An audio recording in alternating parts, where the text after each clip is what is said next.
Alright, shalom, shalom, fam. Thank y'all for coming in as y'all do to attend a little. I'm thankful for y'all having time to sit down by the campfire for a little while with your brother as everybody comes on in.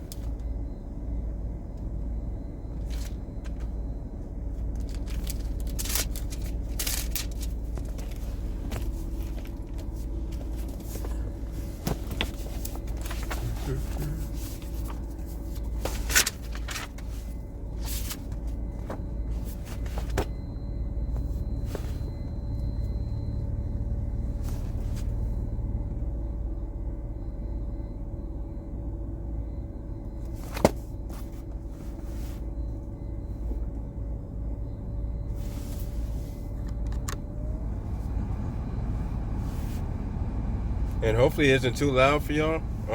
Hopefully not. I like how as soon as Big Brother pop in here, his face pops right up on the invite like it already know. It already know. All praises. Oh, let me make sure this Wi-Fi cut off too. Don't want that interference. Yeah, we good. Very good.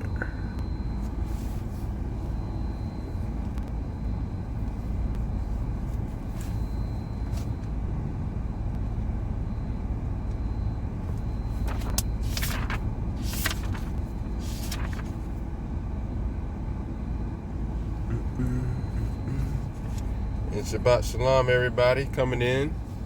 What's going on, sis? I see you. And Sister Hadassah. And Shantae, two of you on here. And Yah Shalom, Big Brother. Shabbat Shalom, everybody. Thank y'all again for taking out some time to come, sit by a campfire for a little bit as we're on this journey and got some time to chill with y'all and just have some fellowship, Excited about this one. This one walked it out for me. This one walked out a lot. I was walking with this all day today, for surely. Shabbat shalom.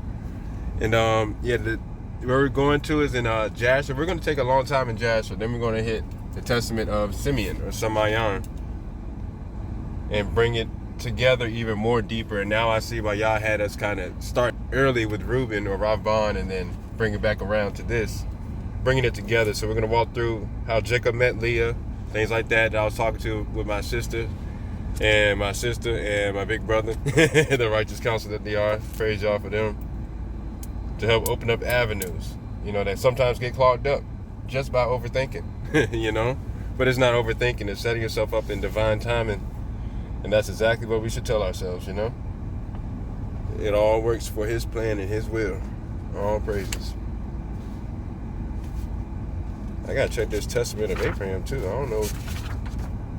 Flipping through this Apocrypha, I don't know if that's on. Yeah, probably won't do that.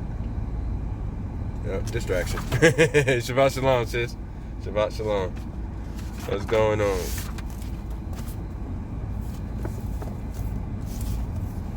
All praises. We're chilling on the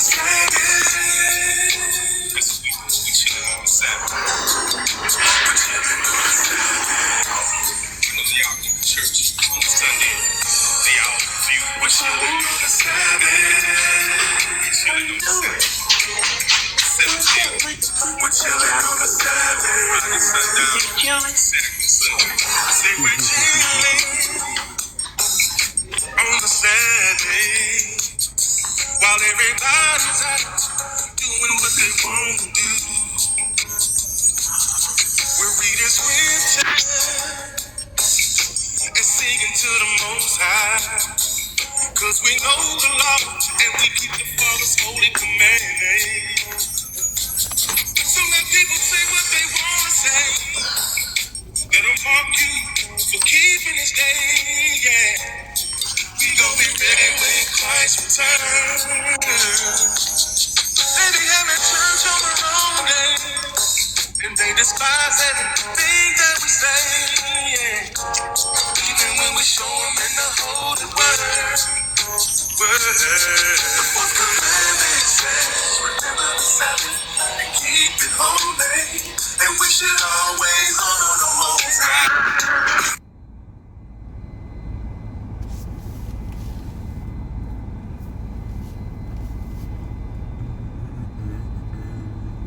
I'm gonna have to play that one after we're done. That sounds like a cookout type vibe right there. For surely. I like that. As soon as Big Bruder sent that, I was playing that about 3-4 times today already. I done learned the words. I done learned the words. Oh, praise. Yeah, I don't know what happened. I think he's doing the sharing. When he shares the live and stuff like that, it'll mute him. That's all. Yep, it be muting it. I'm there. Yeah, that's it. You want to run one more after this, or you want to get started after this one? Yeah, we can run one more. What time is it? 3:03? Yeah, we can run one more. Yeah, get that 5 minutes in, and then we're gonna dive in. Sis too, SJ. I forgot to send her one of the shares. I can only do it for 10 people, so no offenses. I just ran out of people. Ran out of allotments. But all praise. Yeah, we're gonna run that one more song and then hop in. We're gonna hop in first to which way we gonna go? We'll probably go to Jasher. Jasher chapter 29, actually. I'm gonna go back to 29 a little bit, but we're gonna start at technically 30, but I'm gonna go back a few verses and bring it together, you know. Like a run-on sentence.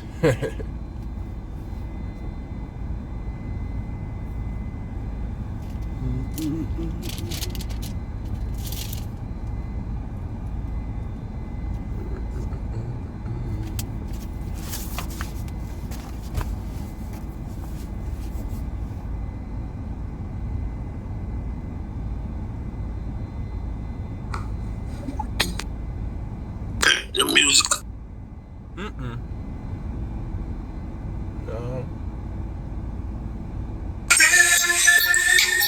I went to go send it to SJ. Or you like you told me, I sent it to SJ and I sent it to Share. Yes, sir. We're chilling on the Sabbath and learn some scripture about our Heavenly Father. We're chilling on the Sabbath.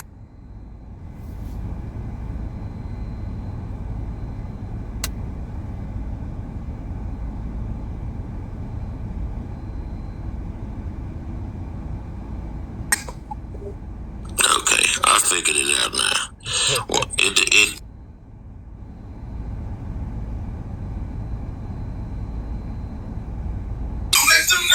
so like when I tell you about it, I know how to fix it. Okay, yeah, we good. I know how to fix it. Father knows all this. We're chilling on the Sabbath. Say we chilling. We're chilling on the Sabbath. That's all I wanna do is just chill, my Father. We're chilling on the Sabbath. So don't ask me to even go nowhere. We're chilling on the Sabbath. We're gonna be chilling, you know what I mean? Yeah. So we gonna be doing praising the Most High. They come at you wrong, you show them in the so you tell them we keep the Sabbath. They can come through, tell them to come through and read some scriptures about our Heavenly Father. About our Heavenly Father. To be blessing us. He grace. Yes, man. Ahaya Bahashim Yeshaya Barakatah. This is how we do it when we're keeping the Sabbath. This is how we do it. This is how we do it when we're keeping the Sabbath. We just chilling.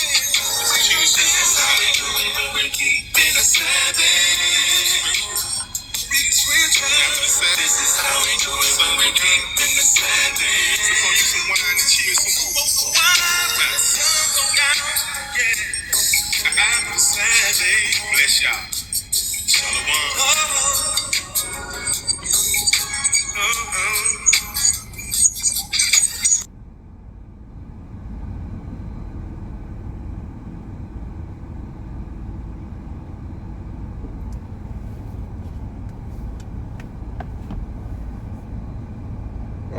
All right. We can go ahead and jump on in.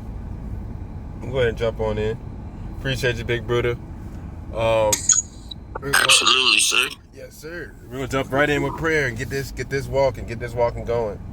Yahweh, Tada, thank you for another time to come together. Thank you for family, for those that are able to come through and those that are here with us, as they have time to stop by the campfire, as we say, on this walk of life and sit some time down with you, especially on this day of rest that we're able to observe and get into this word and this testament of people that you've allowed to impact generations. And as you said, you will leave messages through signs and actions, and to let us know through example how to act, with all tribes being, or all branches being a part of us and necessary for this walk.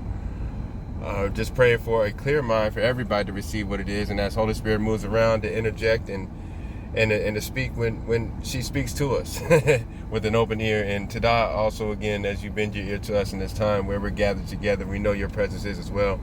Asham Yahava, Asham Yahashfai, Asham Ravak Hakwadash, Aman, Aman, and Aman. All right, fam. So we're gonna jump right in with this one. So last week, we talked about Reuben, or Rav Ban, right? And Rav Ban, he talked about a lot of the trance of nature, not getting caught up in the trance of nature. And the trance of nature is like a semi-consciousness place, a place where you're in and out. It's affected, and a lot of it happens from, like I was talking to my family about. There's man and woman required. One is not without the other. And those mix from generations to generations. And that's also your mindset of what you're going through. A lot of times I would talk to my parents and many family members and my cousins and stuff like that, and they would bring up how they would have the same similar experiences in the same times of life, because it's literally the same exact thing that we were talking about. It's impactful. It's ordained. It's necessary. Also, as well, like I was talking about in the other video, that back then, if the news Channel 12 News was a thing, and they would have seen Yaakov and his sons out there wilding out doing their thing, they would have got dragged through the mud. But again, they are here as testaments all the way up into that last moment that everybody has to rectify themselves and to repent. That's what all these testaments were. As you notice, the end of it, towards each one, they say, well, I have given my sin up. Like, I have given up this, I'm revealing this, I am repenting, even up to the last moment. And that's a big key thing to know, because nothing's said for no reason, right? Hey, shalom, Aparak, TJ, our Father's peace be upon you and yours. And we go from there now to Simeon, or SAYMAN. And also, I was meditating on this right before this. We see how the beginning and the end of a name, knowing Hebrew characters, we got Jacob, or Yaakov. We have the direction of the Most High in the Yah, right? And then at the end, we have a place to go, a righteous house, a covering, a dwelling in a cave, a place of worship. So in the middle of that, we have that kaf, and that's the hands. The hands are tools. The hands mold. The hands push, pull, tug, tighten, twist. These are given works. I got that from earlier today. Literally, I was washing out a bowl, and I was just led to just use my hands, and it wasn't terribly dirty, nothing like that. But as I'm just using my hands, I'm like, we were using these before washing machines, before dishwashers and everything. It was by the hands, and what the hands touch and what they've been through all their lives is what's birthed through a wife. Finding a wife is a tabah and righteous thing, because she is willing to take your life, knowing what you come with, knowing of this, and knowing how this can go, but to be prepared for it and really show that she is there for you through everything. And that's not just wife, that's family, period. Accepting, like we are in Yahashua in this kingdom that we're in. And now we get to Simeon, SAYMAN, and we see there we got the Samek with the righteous direction, and then we have the end of the on, that's maturity. Of the head going towards maturity, a constant going towards perfection. But in the middle we have Mem, or Mom, which is also Allah in there too, but the blood, water, and spirit, right? They are the ones, that's where it's mixing. So out of his big brother, as we see, because we're going to jump right into first Joshua chapter 30 actually, but we're going to go back into 29 a little bit to kind of bring it all together. So if you want to jump there first, but we could definitely see how Reuben, or Rav Ban, had a problem with sight. So did Yaakov in the beginning. You know, he saw Rebecca.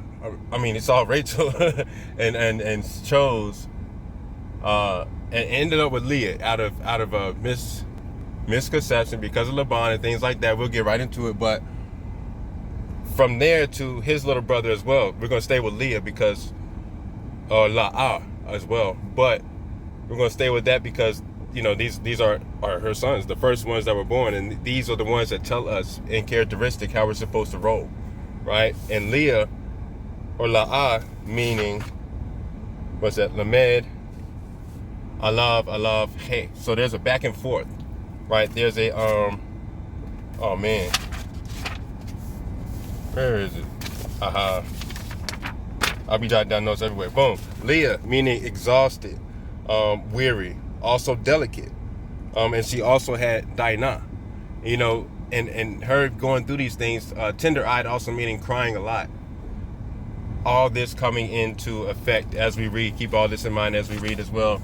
You know, and crying being nothing to be ashamed of, but crying being the most extensive, most outpouring, most dramatic, safest way a body can release, you know, everything that you have to. It's tears, water pouring out, not sweat, but out of your eyes. If sweat would get into your eyes, it would sting, but these tears don't even sting. You know, it's so delicate like that. It's Shabbat Shalom, Uncle Bruder Darius. Great to see you, sir. And yeah, we're gonna jump right in. With all that in mind, of course, we're gonna stop and kind of chit chat a little bit along the way. Whoever feels led, jump on up as we go. But we're gonna jump into Jasher.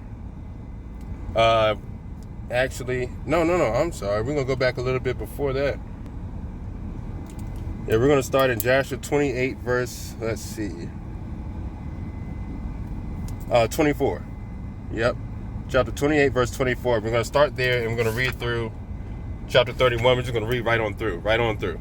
But keep in mind right here, we're talking about Jacob, just to set up the scene, set up the foundation. Jacob is we're about to get to the point where, you know, the whole getting the skin and everything like that, making Yaakov the meal and stuff like that, the trickery he felt he got tricked on and stuff like that really wasn't, as we know. But he's going to be sent on a quest to find his wife, and that's the part we're jumping in right now. At chapter 28, verse 24. And he's going from Hebron to Haran, which is about 600 miles. And that's a 2-week trip, right? 2 week being 14 days, right? Also with that 14, he had to serve twice 7 years for Leah and Rachel, right? Also with that 14, just going a little bit deeper for those that like going down there, that 14, it made me think about the 144,000. That's also in Revelations 14, you know, so we could kind of see where that correlation is. Allah Dalat, from the father to the door.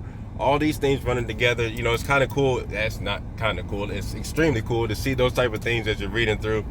But yeah, he's going from Hebron to Haran, which is about 2 weeks, 14 days, and 600 miles. So let's go ahead and start reading, and we're going to run on through. You ready? All right. Let's go. So it starts out, it says, and it came to pass in those days, in the 110th year of the life of Isaac, that is in the 50th year of the life of Jacob. In that year, Shem, the son of Naah, died. Shem was 600 years old at his death. And when Shem died, Jacob returned to his father to Hebron, which is in the land of Canaan. And in the 56th year of the life of Jacob, people came from Haran, and Rebekah was told concerning her brother Laban, or Laban, the son of Bethuel. For the wife of Laban was barren in those days and bore no children. So this is also in effect with Laban. So, you know, all these things for the sons of Jacob, they come from Laban as well. So Laban dealing with one, idols. He's dealing with also barrenness. You know, this is in his mind as well, to the point where he had no sons.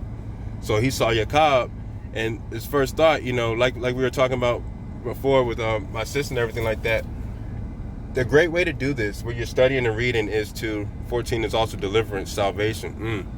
See? And it's great to look at the natural, so see what these people are actually going through. You know, put yourselves in their shoes. It's okay to do that. It's righteous to do that in order to get what you're supposed to get. Put yourselves in their shoes. So that way you're able to see the supernatural. You'll be able to see behind the scenes. You'll be able to feel them in a sense. You know, just like when I'm reading, there's emphasis and kind of like a voice change a little bit because I literally put myself there and it helps me see what they were going for. In perfect timing, Yah's timing, divine timing. Come on now. All right, Tada says for that because that helped out a lot of the conveyance of things because it can get tricky. You know, our minds want to move very fast and like, oh, I should probably connect a couple things, you know, being led. But let's jump back in. So Laban, his wife, was barren in those days and bore no children. Verse 27, that's what we're in. And also all his handmaids bore none to him. So not even the handmaids, right? And afterward, Yahweh remembered Adinah, the wife of Laban. Adinah, all right? And she conceived and bore twin daughters. And Laban called the names of his daughters, the name of the elder Leah, and the name of the younger Rachel. And those people came and told these things to Rebekah, and Rebekah rejoiced greatly that Yahweh had visited her brother and that he was given children.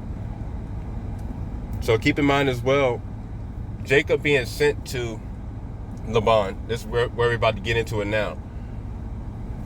Keep in mind, do you think that, you know, Rebekah knew about her brother and the idols?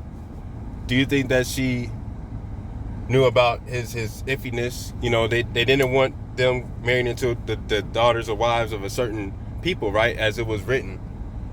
But still, they had an issue with idols over there, right? But did they also know that they would be able to change more likely? What did they really know? This is what goes through my mind. Does she not really know their brother? I know they live 600 miles away, but that's still, you know, a hop, skip, and a jump. It's 2 weeks, you know? So these are the things you keep in mind as we're reading. All right, now we're in chapter 29. And Isaac, the son of Abraham, became old and advanced in his days, and his eyes became heavy through age. She is the female version of her brother with exactly.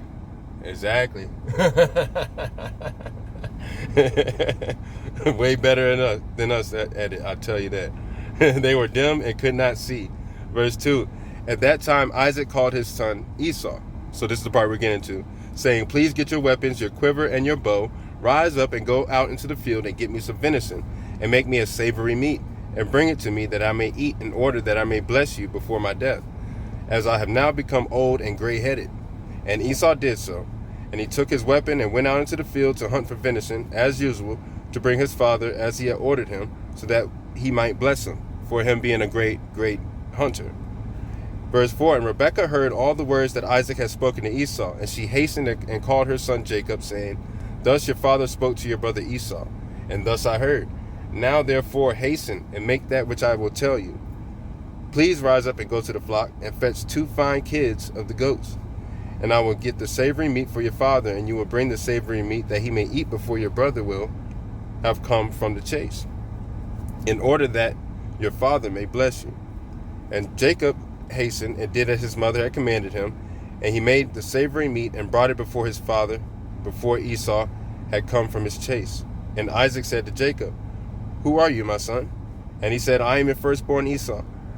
I have done as you have ordered me. Now therefore please rise up and eat of my hunt, in order that your soul may bless me as you spoke to me. Oh, Shabbat Shalom, Sister Sherry. Great to see you. Great to see you. Verse 8 of chapter 29 of Jasher. That's what we're in. And Isaac rose up and he ate and he drank, and his heart was comforted, and he blessed Jacob, and Jacob went away from his father. And as soon as Isaac had blessed Jacob and he had gone away from him, behold, Esau came from his hunt from the field, and he also made savory meat and brought it to his father to eat thereof and to bless him. And Isaac said to Esau, and who was he that has taken venison and brought it to me before you came? And who did I bless? And Esau knew that his brother Jacob had done this. And the anger of Esau was kindled against his brother Jacob, that he acted thus toward him. Acted in anger. It gets wicked. It gets wicked as they go. Like, this beef was crazy. Verse 10. And Esau said, is he not rightly called Jacob? As in, what does his name mean? The usurper. Well, it's not even that specifically. It was just always meant and written to be that way. So apparently since the beginning, this was supposed to happen. And he needed Jacob. He needed Jacob in all his flaws, in all his misdirection, that he was allowed to go through, so that way the impact generationally could fit. It had to have some trippy things happen. It had to be done, because if not, we wouldn't have gotten the messages, and we wouldn't have gotten the 12 branches. We wouldn't have gotten Israel. You know, these things had to happen, but these people handled it very well, just in my opinion. You know, we don't opine too much, but in my opinion, they could have done worse. But let's keep reading. He said, "Is he not rightly called Jacob? For he has supplanted me twice. He took away my birthright, and now he has taken away my blessing." And Esau wept greatly. And when Isaac heard the voice of his son Esau weeping, Isaac said to Esau, "What can I do, my son? Your brother came with subtlety and took away your blessing." And Esau hated his brother Jacob on account of the blessing that his father had given him, and his anger was greatly roused against him. And Jacob was very much afraid of his brother Esau, and he rose up and fled to the house of Eber, the son of Sham. So he went back into still learning, no matter what. That's so like putting yourself in those shoes back in the day. They knew where to go. They knew where these houses were. They went to each different one to learn. Shem, all the way back from the flood, still a lot. No, actually, he did pass in the previous chapter, but this is around the same time, but still a place that even before that, Jacob ran away to hide, and not to hide, but to study and still learn from Shem, which is pretty cool, because, you know, after the flood, it was Na'ah, Sham, Japheth, right?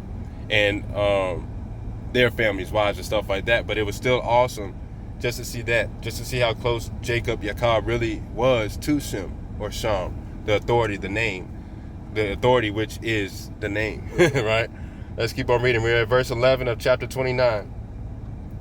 "And Jacob was very much afraid of his brother Esau, and he rose up and fled to the house of Eber, the son of Shem. And he concealed himself there on account of his brother.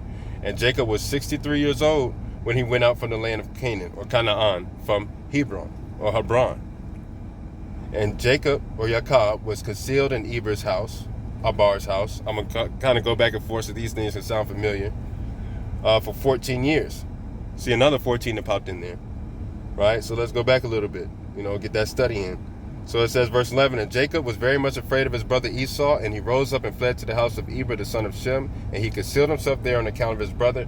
And Jacob was 63 years old when he found out from the land of Canaan, from Hebron, and Jacob was concealed in Eber's house for 14 years on account of his brother Esau." Salvation, reconciliation, Alav Dalat, right? 14, 144, Revelation 14, twice, 7 and 7, harvesting tool to equal to 14. You know, once you study and break these things down, this isn't just a book of riddles and rhymes. Like, it's really, when we say coded messages, our minds go to a deeper place because of, you know, what we were raised around in the land of our captivities. But it is that. It is that. You know, it really is that. Just take time. Take time. It's going to take some time. Like, a lot of this stuff, I was grateful to be taught. But like with everything, eventually it gets to the point where you got to dive in and attempt it yourself and be ready to be wrong. Be ready to be wrong.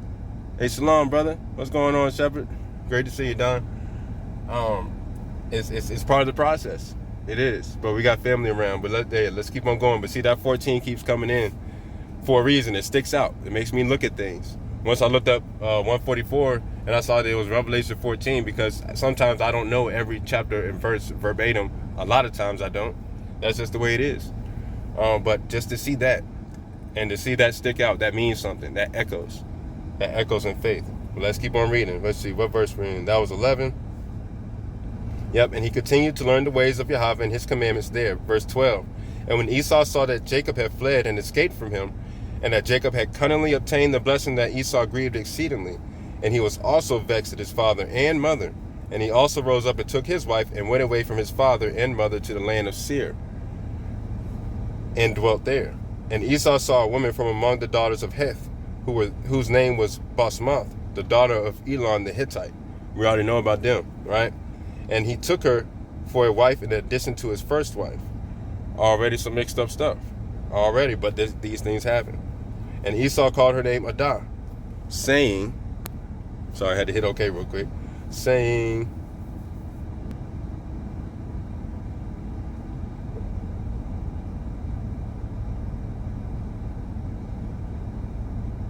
all right, "Esau saw a woman from among the daughters of Heth, there, whose name was Basmath, the daughter of Elon the Hittite.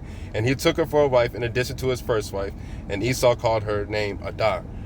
And Ada, she was also mentioned in the very beginning of Jasher, very beginning, when they talked about the women, how they were drinking things to stop things from happening, right? That they got really into makeup and stuff like that. The men thought it was more attractive for them to be barren, along them lines. But Ada, or Adah, she changed the game, way back then. So that's something definitely to dive into in the beginning of Jasher. See the correlation. Same names multiple times, just like Yehoshaphat, Yeshua, Yahusha, Jesus, they're all Joshua, but they're all Yehoshaphat, but only one begotten son, at the same time. But to see that role be placed in different times, but the same purpose. So you can see that also in character, it all connects as well. All praises, just some side notes as we sitting at the campfire, right? And Esau called her name Adah, saying the blessing had at that time passed from him. Verse 13 of chapter 29. And Esau dwelt in the land of Seir 6 months without seeing his father and mother. And afterward Esau took his wives and rose up and returned to the land of Canaan, or Canaan. And Esau placed his 2 wives in his father's house in Hebron. And the wives of Esau vexed and provoked Isaac and Rebekah in their works, for they did not walk in the ways of Yahweh, but served their father's gods of wood and stone, as the father had taught them. Also some things that were happening in the other place. Later on we'll see too. And they were more wicked than their father. Crazy word. And that's what they married into. Verse 15, and they went according to the evil desires of their hearts, and they sacrificed and burned incense to the Balaam, or the Balaam,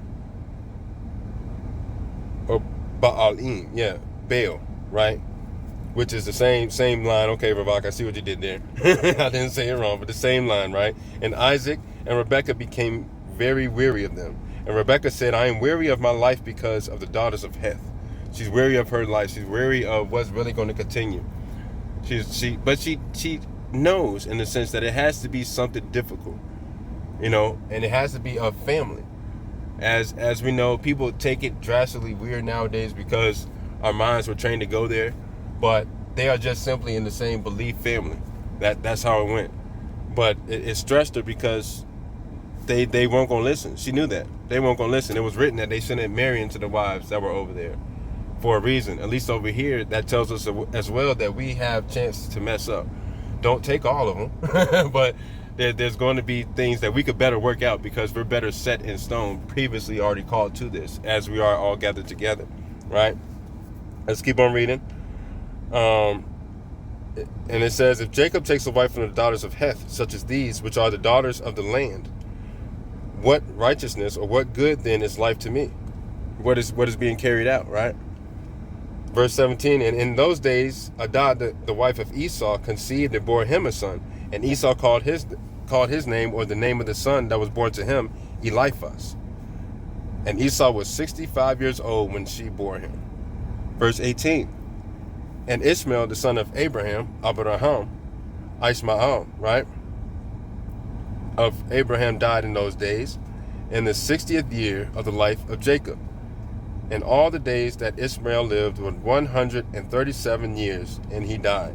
So let's park right there for a second, because I didn't notice that before, and I just read it earlier today. But in the 60th year, so that means Ishmael had Isaac beat. Wait, and Ishmael, the son of Abraham, died in those days in the 60th year of the life of Jacob, and all the days that Ishmael lived were 137 years that he died. This is a long time that they really had together. A long time of Abraham going over there to Kemet, a long time of them going back and forth visiting. When they get to arguing with each other, they disperse and go to their different homes and places. They throw their fits, But it's really great to see how really things were, how the flow really was. To the point to see it nowadays, and how separate things are, how sacred the wrong things are taken, so they can't see things past a certain way, right? It's really a family thing. It's really a family thing, and mind you, this is still before Jacob was even called Israel. This is still before any of that. This is still the order of Melchizedek. Malachai Zadok, right? This is still all of that. This is still post-Lot. Right? This is this is family. This is family. But yeah, let's keep on reading. Praise Yah. Verse 19, and when Isaac heard that Ishmael was dead, he mourned for him. And Isaac lamented over him for many days. And at the end of 14 years, there's another 14, of Jacob's residing in the house of Eber, over there with Sham, remember? Jacob desired to see his father and mother, and Jacob came to the house of his father and mother to Hebron. And in those days, Esau had forgotten what Jacob had done to him, having taken the blessing from him in those days. So Esau was still there. Jacob came back. You caught that? Yeah. Another 14. Right? Let's keep on going. And when Esau saw Jacob coming to his father and mother, remember, he's coming back to mourn Ishmael. Right? So do you think that he hated him? Right? So where did this even come from? You know? So let that marinate. Let's keep on going. Verse 21, and when Esau saw Jacob coming to his father and mother, he remembered what Jacob had done to him, and he was greatly incensed against him, and he thought to slay him. So even right there, he came back, he's like, oh yeah, I've been waiting for this one. I've been having this knuckle sandwich for you for the longest time. What the 5 fingers say to the face. Verse 22, and Isaac the son of Abraham was old and advanced in days, and Esau said, now my father's time is drawing near that he must die, and when he will die, I will slay my brother Jacob. And this was told to Rebekah. So you know what she did? She hastened and she sent a call for her son Jacob, and she said to him, arise and go flee to Haran. So Haran again, 600 miles, 2 weeks. Was he sent on camel? Was he sent on donkey? Was he sent on foot? You know, when he's going through these places, he's going through mountains as well. So he's going through roads, he's climbing, he's getting cut through things, he's going by streams, he's stopping places to sleep. He's meeting many people. He's having many interactions, right? As he's about to be sent. So get your mindset in that what Jacob is about to go through and what that would possibly put into his mind to birth it to his children. So that's why we're even reading Joshua, so we can see where Jacob was coming from, to see what was really birthed from that, to see what we're supposed to see from this example that Yah has in front of us as we're going through the testaments, right? Aaron, Haran, Iran. Oh, yeah, exactly. Big Khan, definitely touch and agree on that. We be in the same library. And it's Yawson. It's Yawson. So let's keep on going. Arise and go flee to Haran to my brother Laban on Laban, and remain there for some time until your brother's anger is turned from you, and then you will come back. Verse 24.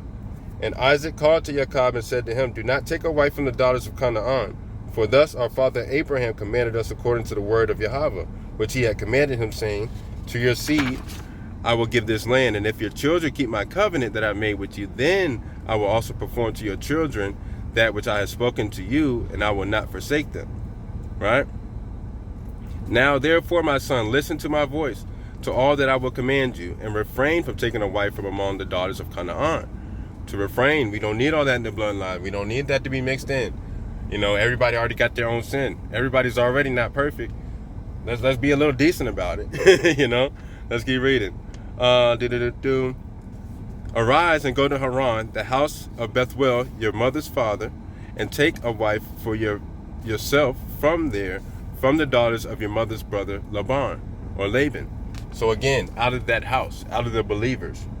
Again, but did she know that he was already about the idols and stuff over there? Because remember, Rebecca took those.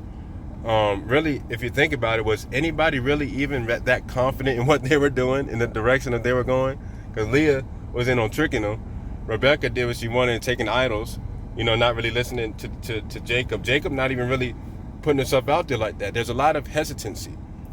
Now think about Reuben. Think about Simeon. Think about the brothers when they put Joseph in the pit of the seed, right? All these things came in, the timidness, the second guessing, the maybe not, the trance of nature, the semi-consciousness, the mindset that was messed up. Now you see, and the whole thing about Simeon in his testament was talking about the hardened heart. It blocked discernment. But all this came from what was birthed, the whole situation. So when we're studying things and really want to get deeper in the connection, you got to see them in the natural. Look at them and what they went through. Look at them where they are. Look at their journeys. Like even with Jacob, did he wear sandals or did he go barefoot? You know, all these things, you know, because was he grounded or was he not? You know, was he cut up by things? What kind of stories did he see? What did he really not talk about? What really shook him up? It's a lot of questions, but these questions get you thinking in the right track. They hyper fixate, but not in the wrong way. Because I know about that with my underdog. Like, I know about that. But keep all these things in mind so you really can see the supernatural, but really see even outside of that, yeah, allowing these things in these certain people. Like with me, my life is my life, right? But it's not perfect. I'm telling you, but to be able to do this, it could be life that's been perfect.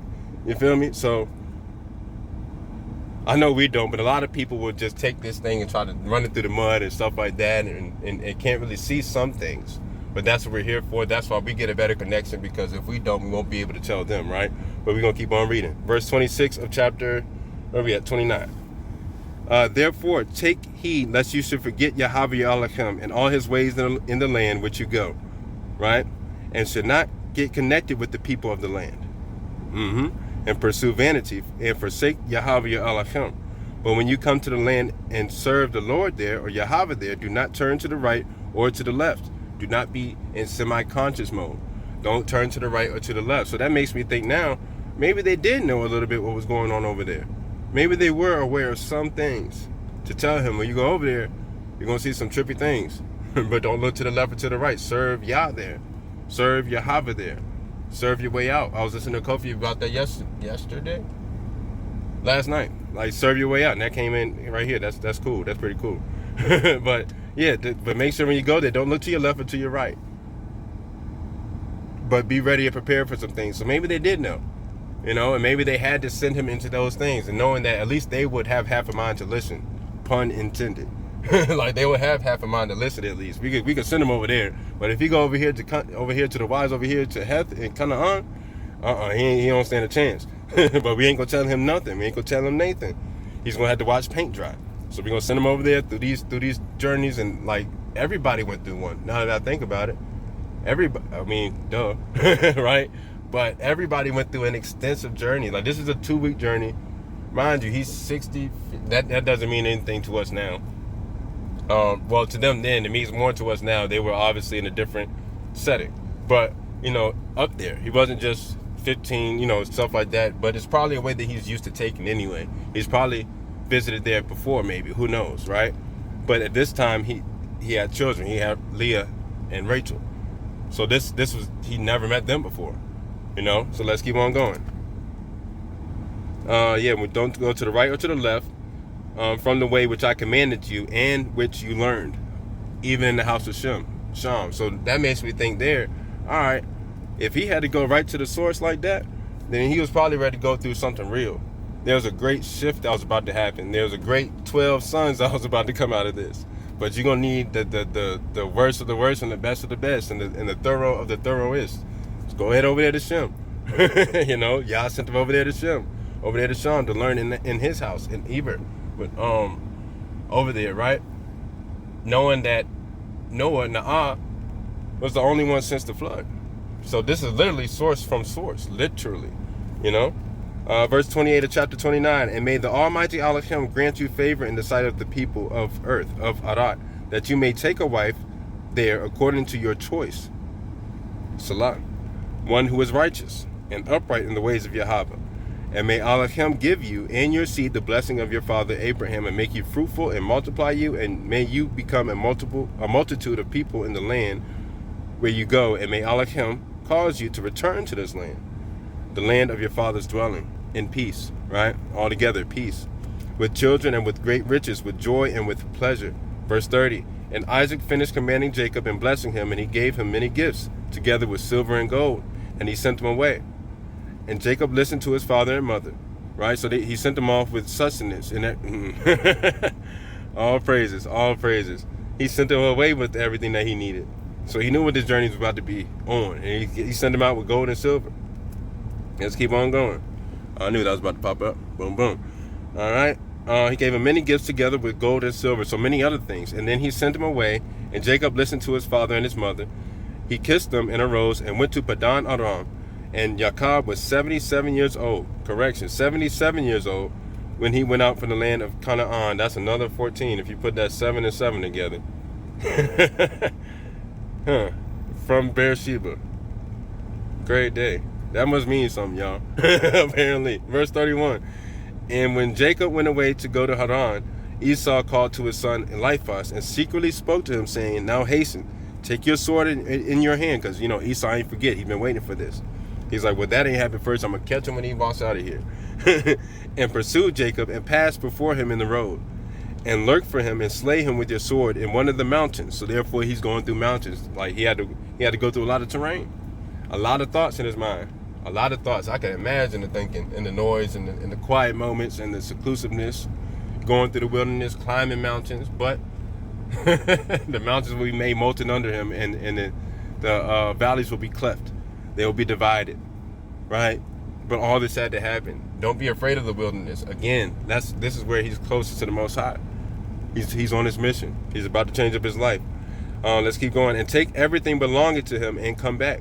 He's telling Eliphaz to do this when he catches him slipping. Verse 32. And Eliphaz, the son of Esau, was an active man and expert with the bow, as his father had taught them, right?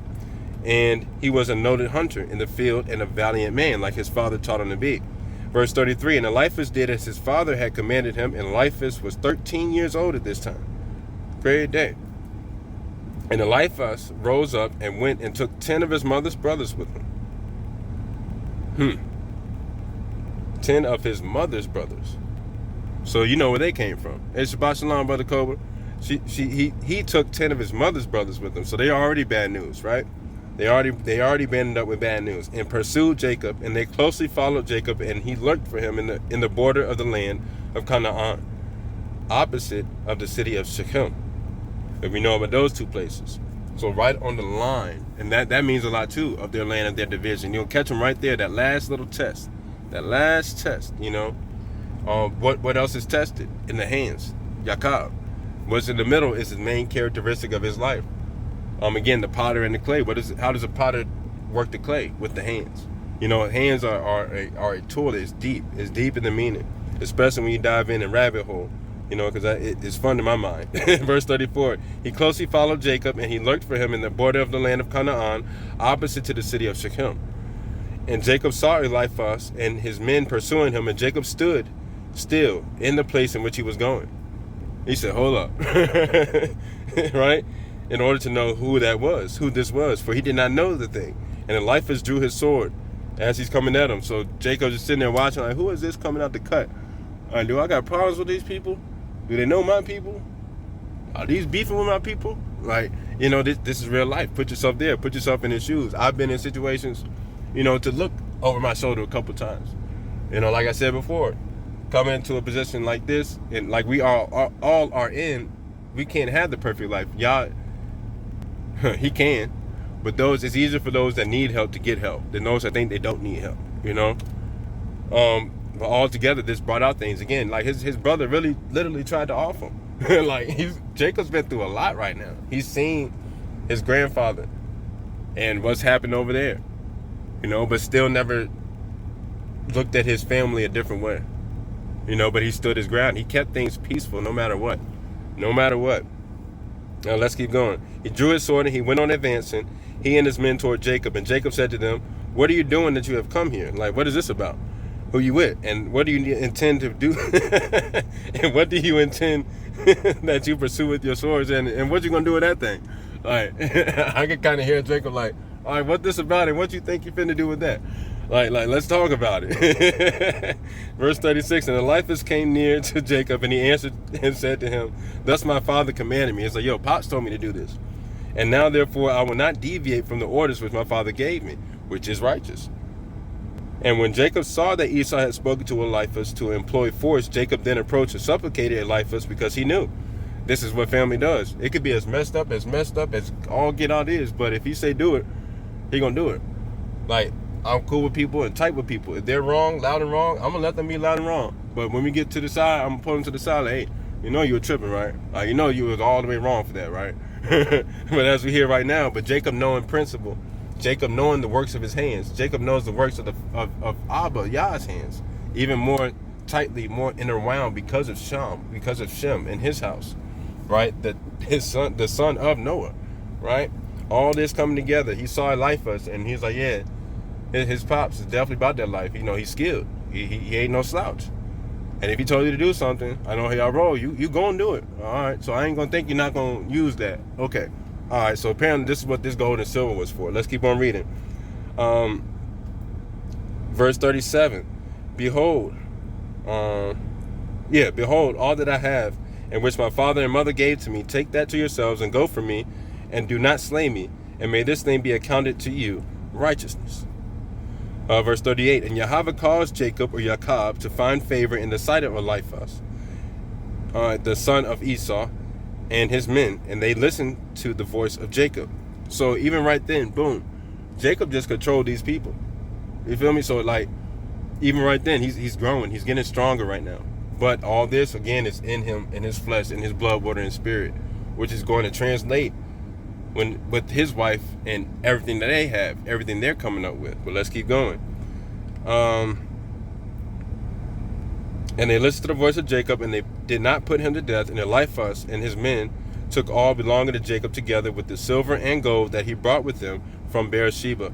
They left him nothing.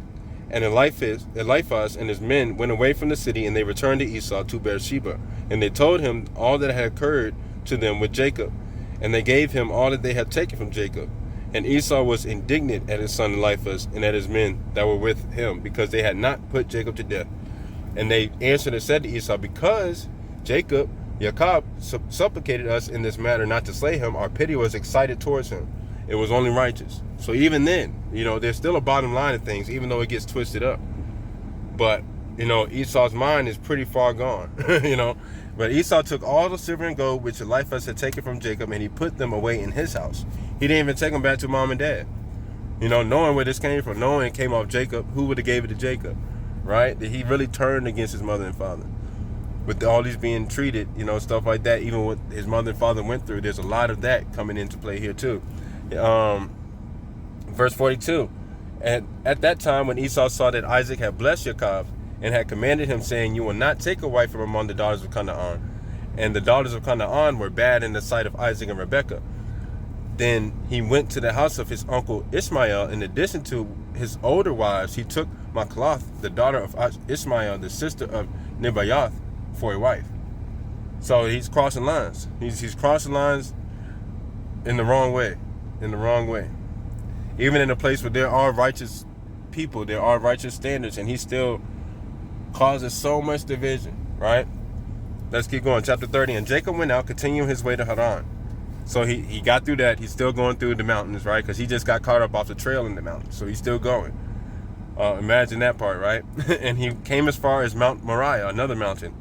So it's seeming like he's going through a mountain range, right? And he tarried there all night near the city of Luz. Also what mountains mean, keep that in mind. He tarried there all night near the city of Luz. And on that night, Yahweh appeared to Jacob there, and he said to him, see, this right here reminds me of Malachi 3. Brief intermission. This is awesome. All right. Brief intermission. Malachi 3. So on these trails, through these mountains, through the wilderness, right, like we were talking about, through these places where it seems scary, but really you're the most closest to the Most High at that point. Malachi chapter 3. Behold, I will send my messenger, and he shall prepare the way before me. And Yahweh, and the Adon, the Lord, whom ye seek, shall suddenly come to his temple, to his place where the hands are. Yahweh walks with standards instead of being influenced by politics. Exactly, right? Exactly. And shall suddenly come to his temple, even the messenger of the covenant, whom ye delight in. Behold, he shall come, saith Yahweh of hosts. So he's saying right there in verse 1 of chapter 3 of Malachi, just a quick little sidebar, he will send his messengers on his way. So when you see this messenger coming in, right, or when you see Yahweh appear to Jacob there, you know it's about to turn up. He's like, okay, you're about to come out of this wilderness a little bit. Be ready, right? This is the thing. Verse 2, but who may abide the day of his coming? Who's going to be there? Who's going to be in the right place at the right time? Who's going to be planted at the right place at the right time in order to hear him in that point? Verse 3, and he shall sit as a refiner and purifier of silver, and he shall purify the sons of Levi, and purge them as gold and silver, and they may offer unto Yahweh an offering in righteousness. Then shall the offering of Judah and Jerusalem be pleasant unto Yahweh, as in the days of old, as in former ways. And I will come near to you judgment, and I will be a swift witness against the sorcerers, and against the adulterers, and against the false swearers, and against those that oppress the hireling in wages. Right? Yaakov walked with standards, not influenced by politics. You see how Ravak moving? The widow and the fatherless, and that turn aside the stranger from his right, and fear not me, saith Yahweh of hosts. Verse 6, for I, the Yahweh, I change not. Therefore ye sons of Jacob are not consumed. Salah. Therefore ye sons of Jacob are not consumed. For he changes not. Through all their little mess ups, he changes not. Therefore they are not consumed, because he needed them to be an example. He needed them to do all these things, even to throw Joseph to the side like that. He needed him to do these things to show that he doesn't change. Right? Now we're going to hop back over to Jasher. That was pretty cool. All right. Jasher chapter 30. He came out to Mount Moriah. Yep. Verse 1, and he tarried there all night near the city of Luz. And on that night Yahweh appeared to Jacob and said to him, I am Yahweh, Elohim of Abraham, the Elohim of your father Isaac. The land on which you lie I will give to you and your seed, wherever his foot treadeth upon. Right? That's how the scripture goes. Verse 2 of chapter 30 of Jasher. And behold, I am with you and will keep you wherever you go. Sounds about the same, right? And I will multiply your seed as the stars of the heavens, as the stars of SHAYMAN. And I will cause all of your enemies to fall before you. And when they will make war with you, they will not prevail over you. You will not be consumed. And I will bring you again to the land with joy, with children, with great riches. Verse 3, and Jacob awoke from his sleep. Remember, I believe that was still Reuben, right? The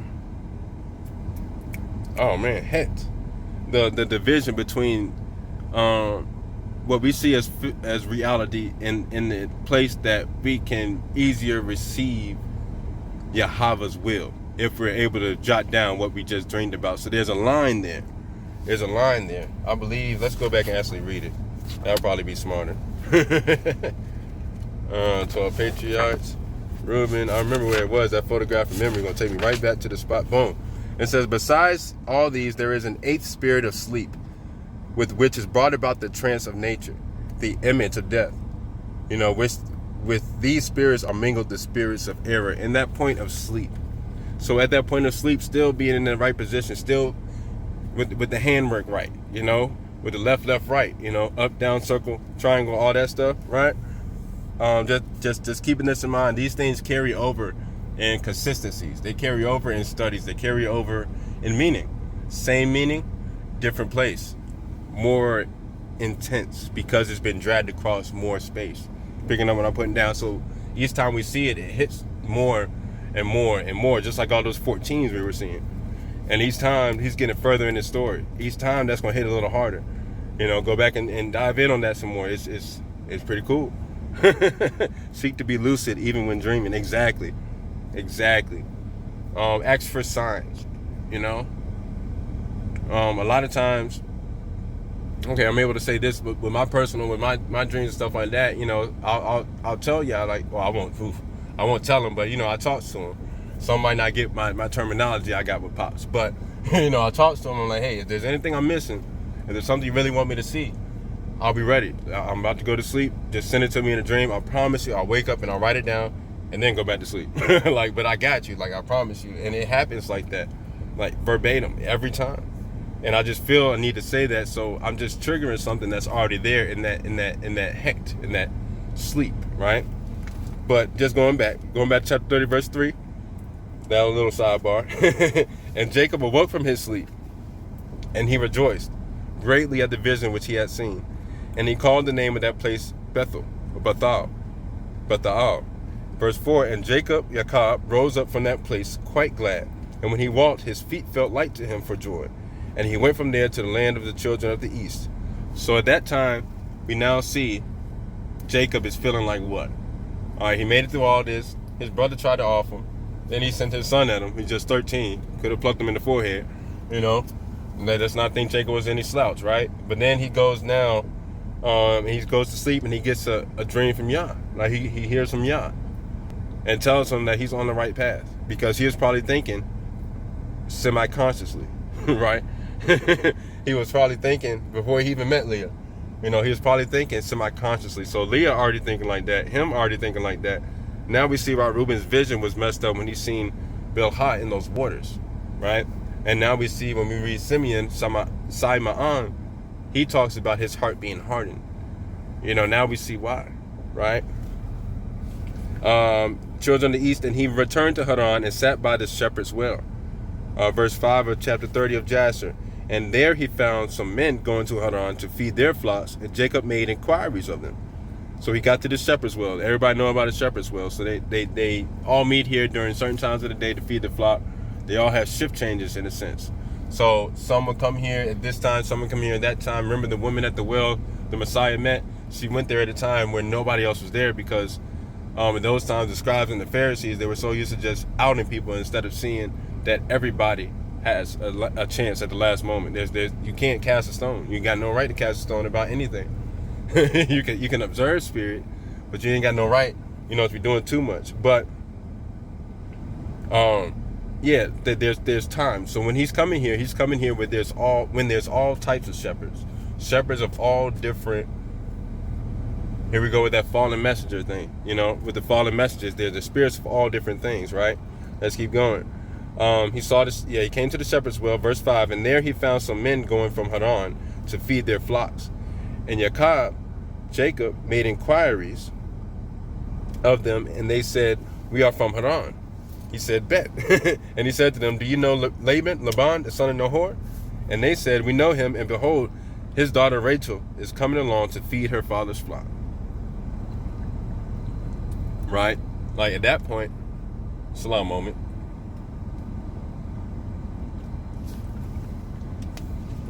All right, so at that point,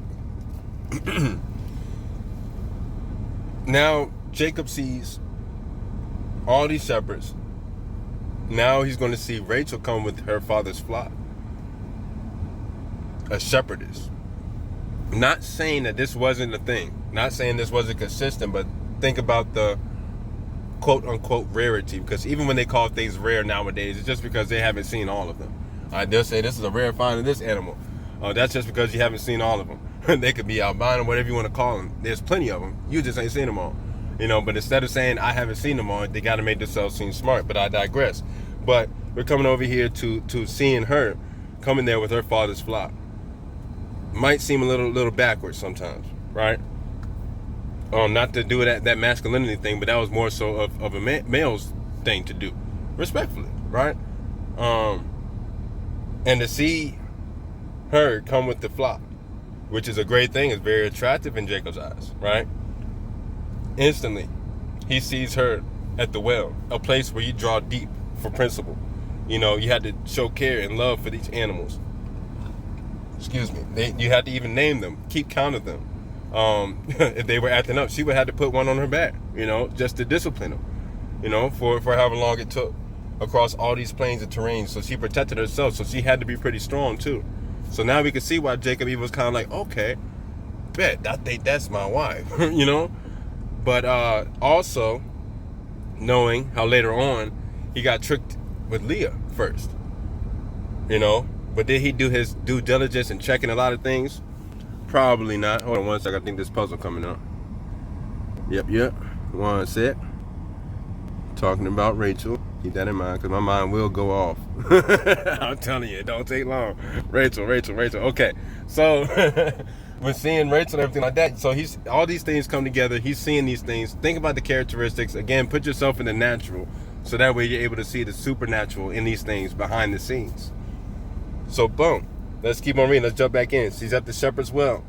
Verse 5, and there he found some men going from Haran to feed their flocks, and Jacob made inquiries of them. Boom, boom, boom, boom. Rachel. Oh, verse 7. Verse 6. Yes, verse 6 of chapter 30 of Jasher. Sorry, we're there. Do you know Laban, the son of Nahor? And they said, we know him. And behold, his daughter Rachel, Rachel, is coming along to feed her father's flock. So in Rachel's name, we have Resh, we have head. At the end, we have Lamad, we have righteous direction. In the middle, there's that het, And we were just talking about Het, right? In that place of sleep, in that duality place, where you can easily go from one side to the other. You know, that's Rachel's main characteristic. As we're talking about the beginning and the end, the middle is the main. That's the meat of it, right? So think about Rachel. She seems like she's a divider of a lot right there, right?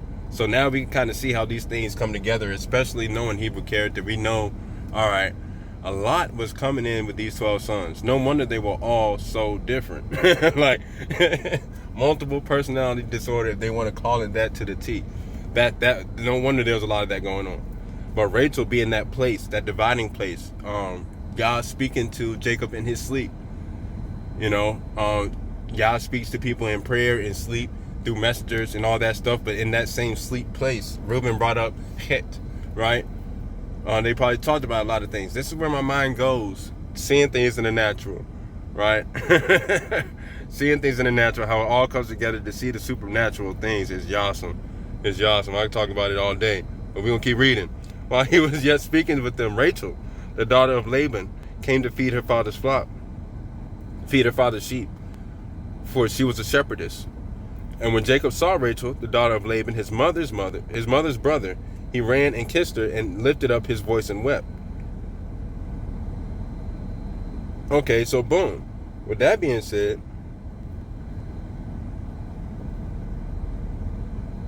okay, so he was told Rachel's coming up there. So yeah, if he saw her before or not, we can't really say. Right? But he did see her. She's a shepherdess. So boom, again, not many. So she, oh yeah, Rachel's about to come in here now. He's the daughter of her, right?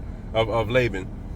So she would have stood out, you know. So we could put ourselves in the natural in there. There could be a lot of little things there. Not really that big of a deal, important, but just putting yourself in the natural place to see that this really happened, right? This ain't some make believe. Matter of fact, this whole book of Jasher is our history. That this is our people. They wrote down their whole life. Like we write too, you know. Let's get back into it. Let's see. Rachel. Yeah, he ran and kissed her and lifted up his voice and wept. Verse 9. And Jacob told Rachel that he was the son of Rebekah. Boom. Okay, so that answers that. Just had to keep reading a little more. He didn't know. They didn't know. This is their first time meeting. Okay. Her father's sister, because why else would he have had to say that? They should already know off the rip, right?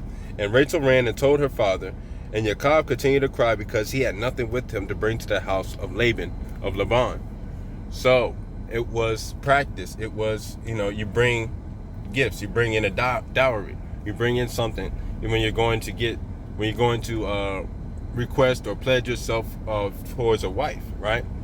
So he had nothing. Remember, Eliphaz just ran his pockets back there in the mountains because his brother was still feeling salty, so he ain't had nothing. But Laban being Laban sending his daughter, but he didn't have any sons, right? That might have been for a reason, right?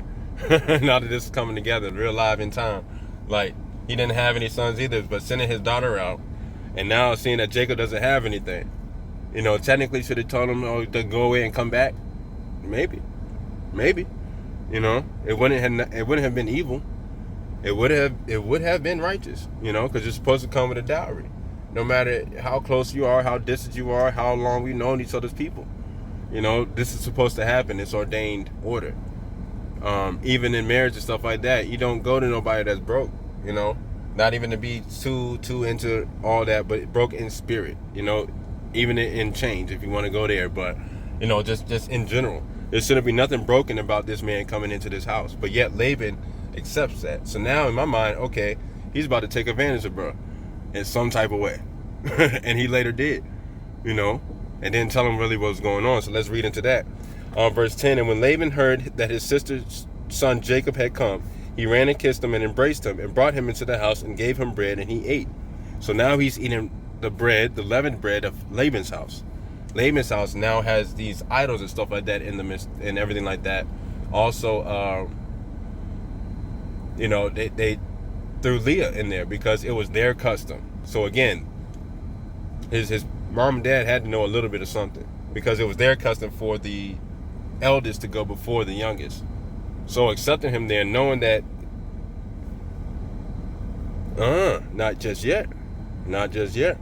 But then he does ask though, for Rachel, But he still doesn't say we can't do that. He says, well, you had to take her.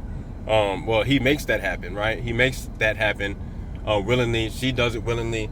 Probably finds him attractive. Most likely does because he's in the word. He's in his way. He's in his path, right? All together. Verse 12. And Jacob resided in Laban's house for 1 month. Oh no, verse 11. And Jacob related to Laban what his brother Esau had done to him and what his son Eliphaz had done to him in the road. And Jacob resided in Laban's house for 1 month. And Jacob ate and drank in the house of Laban. And afterward Laban said to Jacob, tell me what your wages will be, for how can you serve me for nothing? Right? Verse 13, and Laban had no sons but only daughters, and his other wives and handmaids were still barren in those days.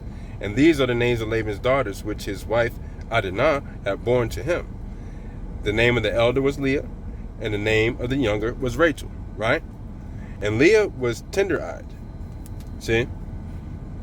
But Rachel was beautiful and well-favored, a shepherdess. And Jacob loved her. And Jacob said to Laban, I will serve you 7 years for your younger daughter Rachel. Jacob didn't have a problem saying that. Apparently that's not their custom, right? On some Paul flow later on. But 7 years. 7 years, the Zion, the harvesting tool. He's going to have to work literally 7 years. Pun intended. I'm not going to go that far, but it seems like one. It's pretty cool. And Laban consented to this. And Jacob served Laban 7 years for his daughter Rachel. And in the 2nd year of Jacob's dwelling in Haran, this is in the 79th year of the life of Jacob that he's going through this. In that year, Eber, the son of Shem, died. For he was 464 years old at his death. And when Jacob heard that Eber was dead, he grieved exceedingly, and he lamented and mourned over him for many days. And in the 3rd year of Jacob's dwelling in Haran, Basmath, the daughter of Ishmael, the wife of Esau, bore a son to him, and Esau called his name Ruel. This comes up. And in the 4th year of Jacob's residence in the house of Laban. Don't know if this is the same Ruel. This just came up just now. Is this the same Ruel from later on?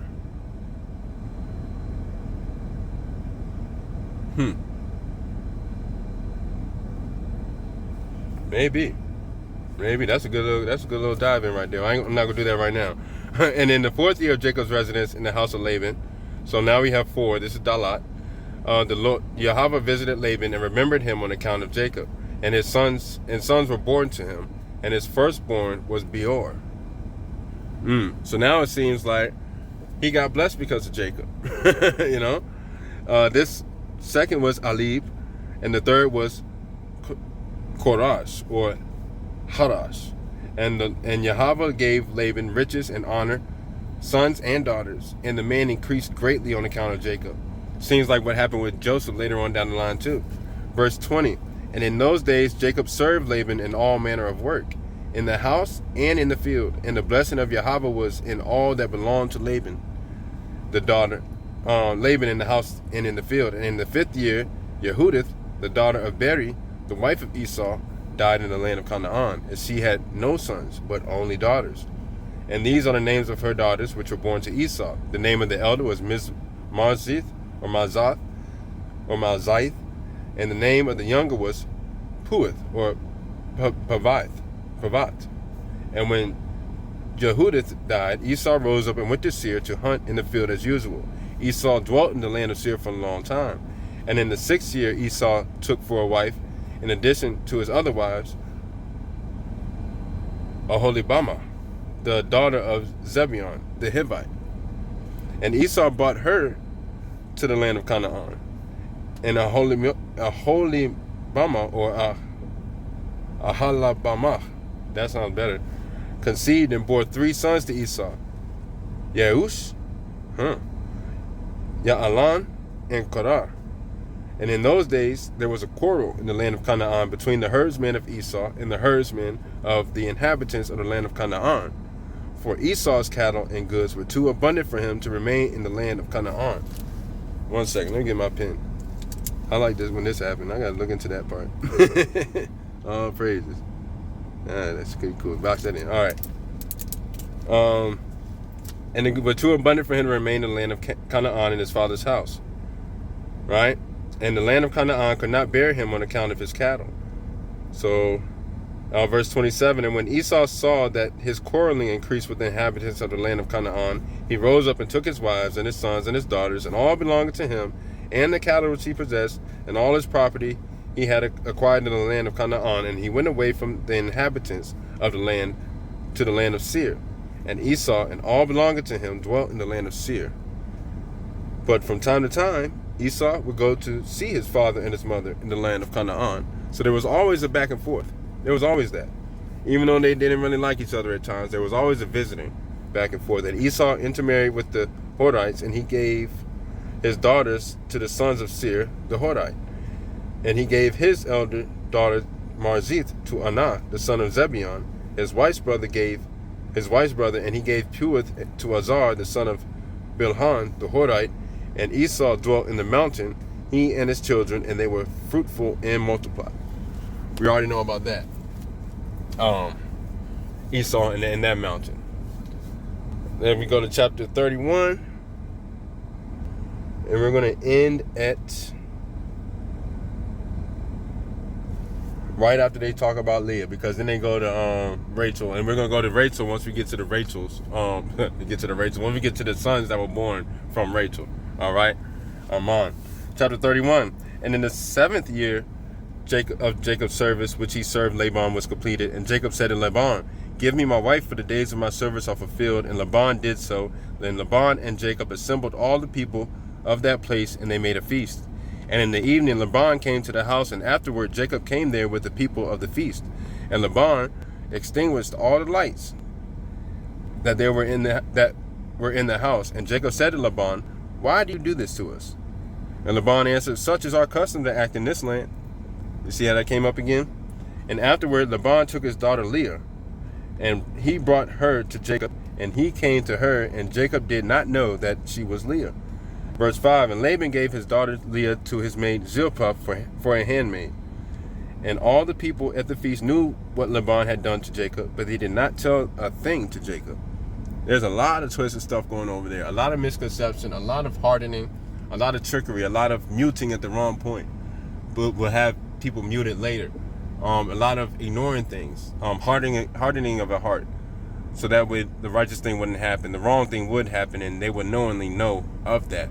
You know, a lot of these things were birthed later on, but then also seeing more later on. Let's keep reading. And all the people at the feast knew what Laban had done to Jacob, but they did not tell Jacob a single thing. Verse 7, and all the neighbors came to Jacob's house that night, and they ate and drank and rejoiced and played before Leah on their timbrels, or tambourines sometimes in some correlations, and with the dances. And they responded before Jacob, Heliah, Heliah. And Jacob heard their words, but did not understand their meaning. But he thought such might be their custom in his land. He thought, well, maybe they just do this. It sounds a lot close to Hallelujah. Maybe that, And the neighbors spoke to these words before Jacob during the night. And all the lights were in the house Laban had extinguished that night. Verse 10, and in the morning, or in the rising, when daylight appeared, Jacob turned to his wife, and he saw, and behold, it was Leah, and that had been lying in his bosom. And Jacob said, behold, now I know what the neighbors said last night. Hallelujah. They said, and I did not know it. He said, now it's making sense. That's what they said, right? And Jacob called to Laban and said to him, what is this that you did to me? Surely I served you. And Laban answered Jacob, saying, it is not done so in our place to give the younger before the elder. It's backwards. Now, therefore, if you desire to take her sister likewise, take her to you for the service which you would serve me for another 7 years. There goes that 14 yet again, right? And Jacob did so, and he also took Rachel for a wife, and he served Laban for 7 more years. And Jacob also came to Rachel, and he loved Rachel more than Leah. And Laban gave her his maid Bilhah for a handmaid. And Yahweh saw Leah was hated. Yahweh opened her womb, and she conceived and bore Jacob. So he's seen at this point, okay, she's hated. Boom. Here's the time. So Yahweh saw Leah was hated. Why? Right? Yahweh opened her womb. Something had to be birthed from this. All right, Holy Spirit, go ahead and work, right? And she conceived and bore Jacob 4 sons in those days. And these are their names: Reuben, or Ravban. We read about his testament. Simeon or SAYMAN, that's who we're on today, Levi and Judah. We'll get into them. And afterwards, she stopped bearing. And we're going to stop right there because we're going to correlate everything as we go. So we're going to stop there. You can keep reading if you want. We're going to it more next week. But, yeah. So all together, we read that because we had to set up foundation. We had to set up foundation so that way we can really interpret and really receive in the natural, to see the supernatural, to see really, because sometimes they use terminology that might not connect unless you know the story, right? So we're going to read the testament of Simeon. And we're going to read Galatians 5:16 through 23, this flesh and the spirit. But after we read this, and then we'll be done. We'll be done for the day. All right. So we got, if you have it in the Apocrypha, it's called the Testaments of the 12 Patriarchs. And the Testament of Simeon is what we're on. SAYMAN. Right there. So we got this Semek. Remember, the middle is the main thing that's going on here. We got the Mem or the Mom, the blood, water, and spirit. Right, that's the thing. The seed planted in thorny grounds to the direction of the Most High, and on the other side of that, we have from the head, or from Abba to perfection, to maturity in perfection. It's even developed as a depicted as a tadpole in Hebrew character. It's also a tadpole, but in the middle is the main thing, the main concept. But let's go ahead and read. It says, the copy of the words of Simeon, the things which he spoke to his sons before he died, in the 120th year of his life, at which time his brother Joseph died. For when Simeon was sick, his sons came to visit him, and he strengthened himself and sat up and kissed them and said. So this is the 120th year of his life, at which time his brother also passed on, moved on. It was finished here, which is heavy. So imagine a lot of this was on his mind. He was the one that sent his brother to the pit. He was really hardened. He was like, why'd you even let him go alive? He was really feeling like that. But let's keep going. Chapter 2, it says, listen, my children, your father Simeon and I will declare to you what things I have in my heart. I was born of Jacob as my father's second son. And my mother Leah called me Simeon because Jehovah heard her prayer. Moreover, I became exceedingly strong. I shrank from no achievement. So that means he had righteous hunger. Nor was I afraid of anything, for my heart was hard. And my liver was immovable, and my bowels were without compassion. That righteous hunger will make you starve. That was the pun. That righteous hunger will make you starve. Go ahead and let that marinate. Because valor has also been given me from the Most High to men in soul and body. So he's already putting together what these things were.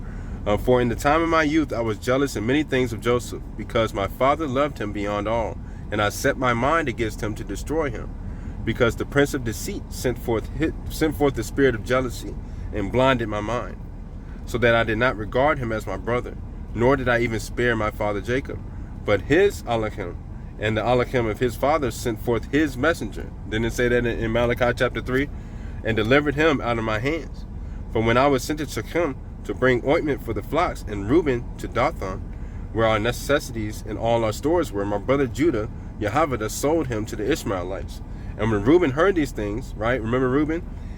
He was grieved, for he wished to restore him to his father, being the head, supposed to be looking after him, right? But on hearing this, I was exceedingly angry against Judah, in that he let him go away alive. And for 5 months I continued being wrathful against him. But he hit that fifth character. But Jehovah restrained me, which is Ravak HaKodash. Verse 12, but Jehovah restrained me and withheld me from the power of my hands. Right? Jacob, the hands. See how that comes together? For my right hand, which is the hand of power, who sits on the right hand of the Father, right? It was half withered for 7 days. So for the harvesting part, his hands was too weak to even do that. And I knew, my children, that this had been befallen to me because of Joseph, because of Yosef.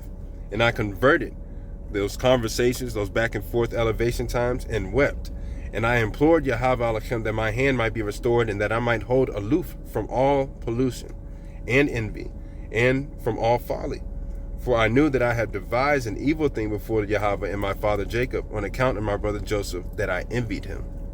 Right, let's keep going. Chapter 3. And now, my children, Listen to me and beware of the spirit of deceit and envy. This is the infiltration of society, right? That's what this is talking about right here, all the way around. Because as you run, the enemy fades away. Some of y'all know video games, when you're playing the race car game, you got the drift stream on the back. You know, the faster you go, the more drift stream you drop. But if you get far enough, there ain't no way that he could catch up. Ain't no way that he could ride off your coattail, right? So let's go into here. And now, my children, listen to me and beware of the spirit of deceit and envy.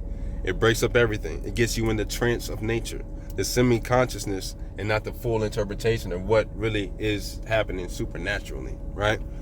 But it always, verse 2, for envy rules over the whole mind of a man, and permits him neither to eat nor drink, nor to do any righteous thing. But it always suggests to him to destroy him that he envies. And so long as he that is envy flourishes, he that envies fades away. Right? Therefore I afflicted my soul with fasting and the fear of Yahweh for 2 years. And I learned that deliverance from envy comes from the fear of Elohim. For if a man flees to Yahweh, the evil spirit runs away from him. See? If a man flees to Yahweh, the evil spirit will fade away from him. As the closer you get to Yah, the more that spirit's like, hold on, where are we going again? You know, where we headed to? Oh, about that. You know, then your hot fight cast the ones into the pigs, into the swine, and they were like, what are you doing here? You know, they thought, oh man, this is the end of times? Not yet, but it's like, what you doing here? You know, the same thing. For if a man flees to Yahweh, the evil spirit runs away from him, and his mind is lightened, literally. And henceforth he sympathizes with him whom he envied, and forgives those who are hostile to him, so he ceases from his envy.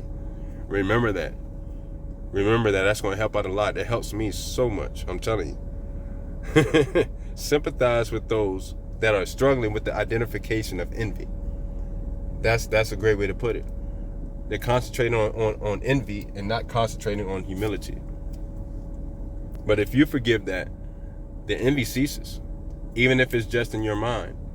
Because, what was it, she put a video and was like, it would be a shame if somebody that repented made it to Shemayim and somebody didn't because they refused to forgive. You know, it is different. It is different. Chapter 4, and my father asked concerning me because he saw I was sad. And I said to him, I am pained in my liver. That's where that wrestling and that digestion happens. The detoxification happens. Verse 2, for I mourn more than all of them, because I was guilty of the selling of Joseph, the selling of Yasab. Anava, humility, focus. Yes, sir. Yes, sir. Khan. There's a breakdown for you. Yes, sir. And when we went down to Egypt, or Kemet, or Mizraim, and he bound me as a spy. Right? Because remember in that story, he was like, yo, go back and get Benji. Right? But I'm going to keep bro here. Right? The one with the hardened heart, being Yasav, being always planted in the right place. No matter where he goes, it flourishes. You know, and this is before he even revealed himself to the brothers that it was him. It's been that long. They didn't even really recognize him. You know? And when we're in chapter 4, verse 3, and when he went down to Egypt and he bound me as a spy, I knew that I was suffering justly, and I did not grieve. Remember, even in the story, he didn't really fight it. He knew it wasn't no point in fighting it. Verse 4. Now Joseph, Yasav, but that's righteous. That's righteous. Now Yasav was a righteous man and had the spirit of Elohim within him, being compassionate and pitiful. So do you know peace? Do you know love? I'm going to keep reading. He bore no malice against me, but loved me even as the rest of his brothers, because there were many. There are many. Beware, therefore, my children, of all jealousy and envy, and walk in singleness of soul. So beware, therefore, my children, of all jealousy and envy, and walk in singleness of soul, singleness of the eye, right? And with righteous heart, keeping in mind Yasav, your father's brother, that Elohim may also give you grace and glory, and blessings on your heads, even as you saw in Joseph's case. Facts. All his days he did not reproach us concerning this thing, but loved us as his own soul, and glorified us beyond his own sons, and gave us riches in cattle and fruits. Wow. Verse 7, you also, my children, must love his brother, each one, with a righteous heart, and the spirit of envy will withdraw from you. He must know something. Let's keep going. Verse 8, for this, talking about envy, makes the soul savage, and destroys the body. It causes anger and war in the mind, and stirs up to deeds of blood. Remember, be skillful in the stir, know what the stir is about, and leads the mind into frenzy, and does not permit prudence to act in men, which is the care for the future. That's what prudence means. It's the breakdown of the caring for future moves, for what Yah has held for you, released for you in time, in our construct of it. Let's keep going. Moreover, it takes away sleep. We already talked about that. And causes tumult to the soul and trembling to the body. Verse 9, for even in sleep, some malicious jealousy deluding him gnaws, and with wicked spirits disturbs his soul.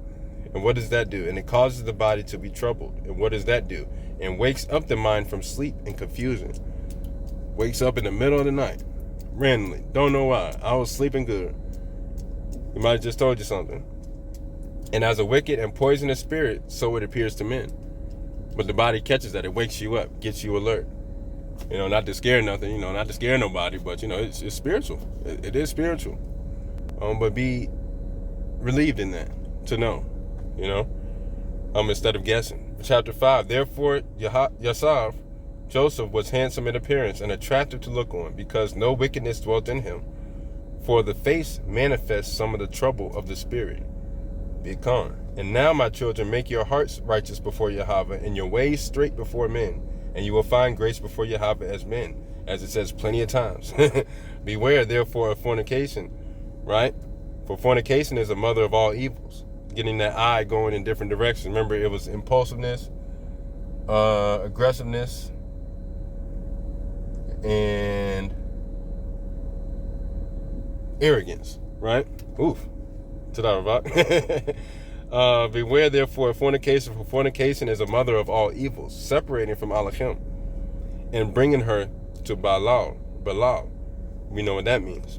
For I have seen it inscribed in the writing of Enoch, or Anachet, that your sons will be corrupted in fornication and will do harm to the sons of Levi with the sword. We know what that means. Not even caring about what it really is about. Saying, oh, I got enough. No, there's no such thing as enough. Like, that's not a thing. Let's keep going with the sword. But they will not be able to withstand Levi. Ain't it though? For he will wage the war of Yahweh and will conquer all of your host. And they will be few in number, divided in Levi and Judah. So even bringing those people in. And there will be none of you for sovereignty, even as our father also prophesied in his blessings. He told you how it was going to break down. That really did happen like that too. And they will be fewer in number, divided in Levi and Judah, and there will be none of you for sovereignty. That had to be scary to hear that from Pops when he's going like, what you mean? None of us. Not one? Not one? What that sound like? Chapter 6. Behold, I have told you all things that I may be acquitted of your sin. He adds it to that last moment. Now, if you remove your envy and all stiff-neckedness from yourselves, my bones will flourish in Israel as a rose. Remember how we talked about before, even the ancestors, how they were, buried in their, ashes to ashes, dust to dust. As the earth expands and contracts, their remains literally become the grounds. So when he's saying stuff like that, my bones will flourish in Israel as a rose. Projection. There's connection. So living in the garden gives you the mindset of the garden. Not to see it as even wilderness. It's a garden. It's all a garden. It's just different parts. Some thicker, some thinner. But it's all a garden. You just got to see it that way so you can see what Yah has for you in those times. Let's keep going. Where's the rose? Boom, boom, boom. There we go.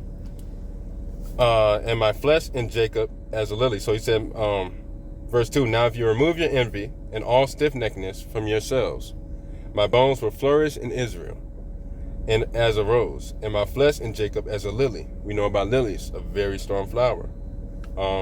Favorite flower in some sense, in some correlations. And my fragrance will be as a fragrance of Libanus, or Libanus. And holy ones will be multiplied from me as cedars forever. Forest of trees, trees of forest. All right. And their branches will stretch far off. The seed of Canaan will perish, and a remnant will not be to Amalek. and all the Cappadocians will perish, and all the Hittites will be utterly destroyed. Then the land of Ham will fall, and all the people will perish. Then all the earth will rest from trouble, and all the world under heaven from war. The mighty one of Israel will glorify Shem, for Yahweh Elohim will appear on earth. Shem, authority, big dog in the game. Like, not the, we keep it real. No, big hefe in the game, The mighty one of Israel will glorify Shem in all the works, just like Jacob went to, just like came out of all of his sons. But now we see why Simeon dealt with a hardened heart. His mother, Jacob, what he went through, what he came through, what he came from, what he went through, everything. For Yahweh will appear on earth in whatever time you are and wherever you are, even on earth as in earth. He will appear in you, for others to see, so they may know that he is real, right? And himself will save men, right? It ain't us. Big facts. Then all the spirits of deceit will be given to be trodden underfoot, and men will rule over wicked spirits. This is what we teach. We teach how to rule over wicked spirits. That's our thing. If we could teach people how to rule over wicked spirits, imagine the shift. The shift for people just be able to call a spade, that shift would be so great. And we see it now, even now. Like my soul is so happy to see, is so glad, elated to see the growth and progression and the request and the bonding and the leveling up of each other as we figure out our anger. Me, big one. Big time, Verse 7, then I will arise in joy, right, and will bless the Most High because of his marvelous works, because Elohim has taken a body and eaten with men and saved them. Chapter 7, and now, my children, obey Levi and Judah, and do not be lifted up against these two tribes. So keep the praises, keep the law. Keep the praises, keep the law. For from them the salvation of Elohim will arise in you. For Yahweh will raise up from Levi, as it were, a chief priest, and from Judah, as it were, a king. He will save all the race of Israel. Therefore I give you these commands, that you may also command your children, that they may observe them throughout their generations. And when Simeon had made an end of commanding his sons, he slept with his fathers, being 120 years old, and they laid him in a wooden coffin to take up his bones to Hebron. And they took them up secretly during the war of the Egyptians, for the Egyptians guarded the bones of Joseph in the tombs of the kings. For the sorcerers told them that on the departure of the bones of Joseph, there should be darkness and gloom throughout all the land, and an exceedingly great plague to the Egyptians, so that even with a lamp a man should not recognize his brother. Foreshadow. And the sons of Simeon lamented their father, and they were in Egypt until the day of the departure by the hand of Moses. See how they all foreshadowed that? It's deep. It's really cool to connect it all. It's really cool to connect it all. Now we're going to close. We're going to close with Galatians 5, 16 through 23. And then if anybody has anything they want to throw in there, go ahead and send your request up. It's all righteous. We just sitting at the campfire. When I say Galatians 5, so Ephesians, there we go. Here we going. 16 through 23. All praises, all praises. And so it says, I say then, walk in the Spirit, and ye shall not fulfill the lust of the flesh. For the flesh lusteth against the Spirit, and the Spirit against the flesh. And these are contrary to one another, so that ye cannot do the things that ye would. But if ye be led of the Spirit, ye are not under the law, right? Not under the consequences of the law. Right? That's what that means. But if you be led of the Spirit, ye are not under the law. You are not under the consequences of not following the law, because the Spirit will have you following the law, right? As we know. Now the works of the flesh are manifest, which are. So one leads to another in this sequence. So it goes 1, 2, 3, 4. One breeds the next. One breeds the next. A lot of these things, now that we know flesh or spirit. Now look at the sons of Jacob and kind of see the correlation in that, and how seeing the natural helps you see the supernatural yet again, right? To know what was really going through the mind, to see really what was birthed, because there is no man without the woman, there's no woman without the man. There is need of both, and both breed and birth a mixture of all generations, even all the way down to us, because I could be many of them in some points, right? So now we're going to see adultery leads to what? Fornication. That leads to what? Uncleanliness. That leads to what? Lasciviousness or now driven behavior, right? So all that led to the drive. All that put gas in the tank. The adultery, the thinking of it, to the fornication, to the actual action of it, right? To the uncleanliness, to being okay with being consumed in it. And then we get to lasciviousness. Now we're driving the car. Driving the car to what? To where? You're driving it to idolatry. And in idolatry, you learn how to work that thing of witchcraft.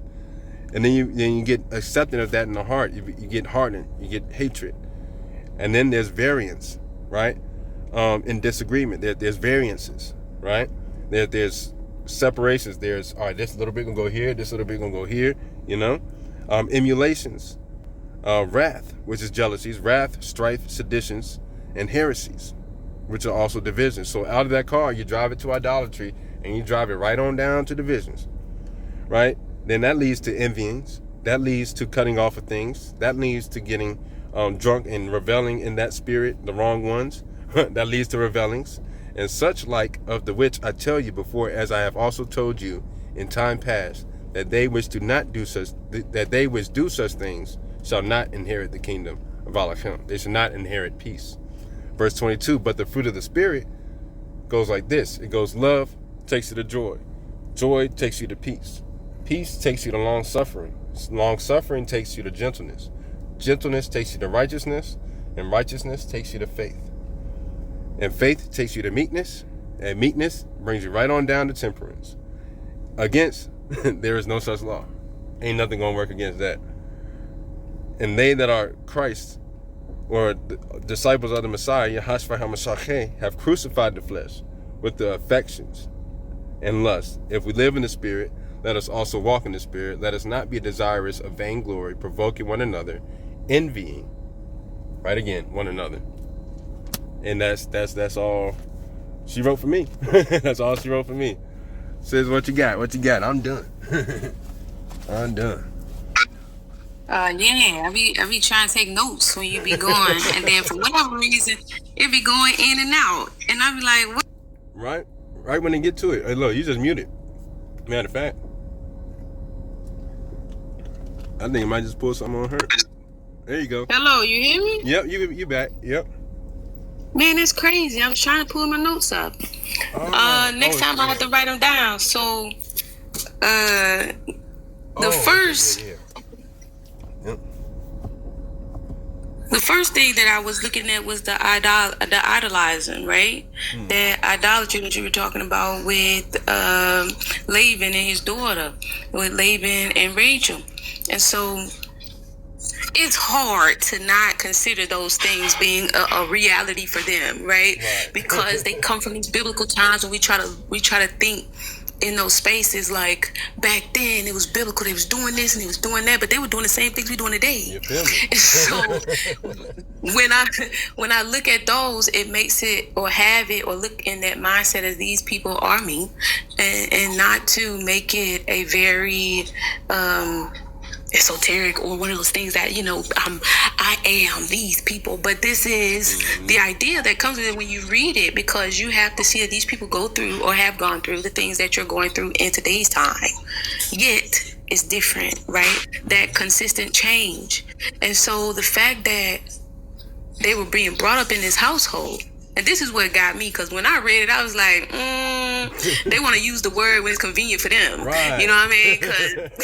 Because you know you was brought up this way. You know, so you can tell me that I got to get that firstborn after the fact, but you've been up here with these idols, and you talk about, you get what I'm saying? Yeah. It's kind of like, Baal, right?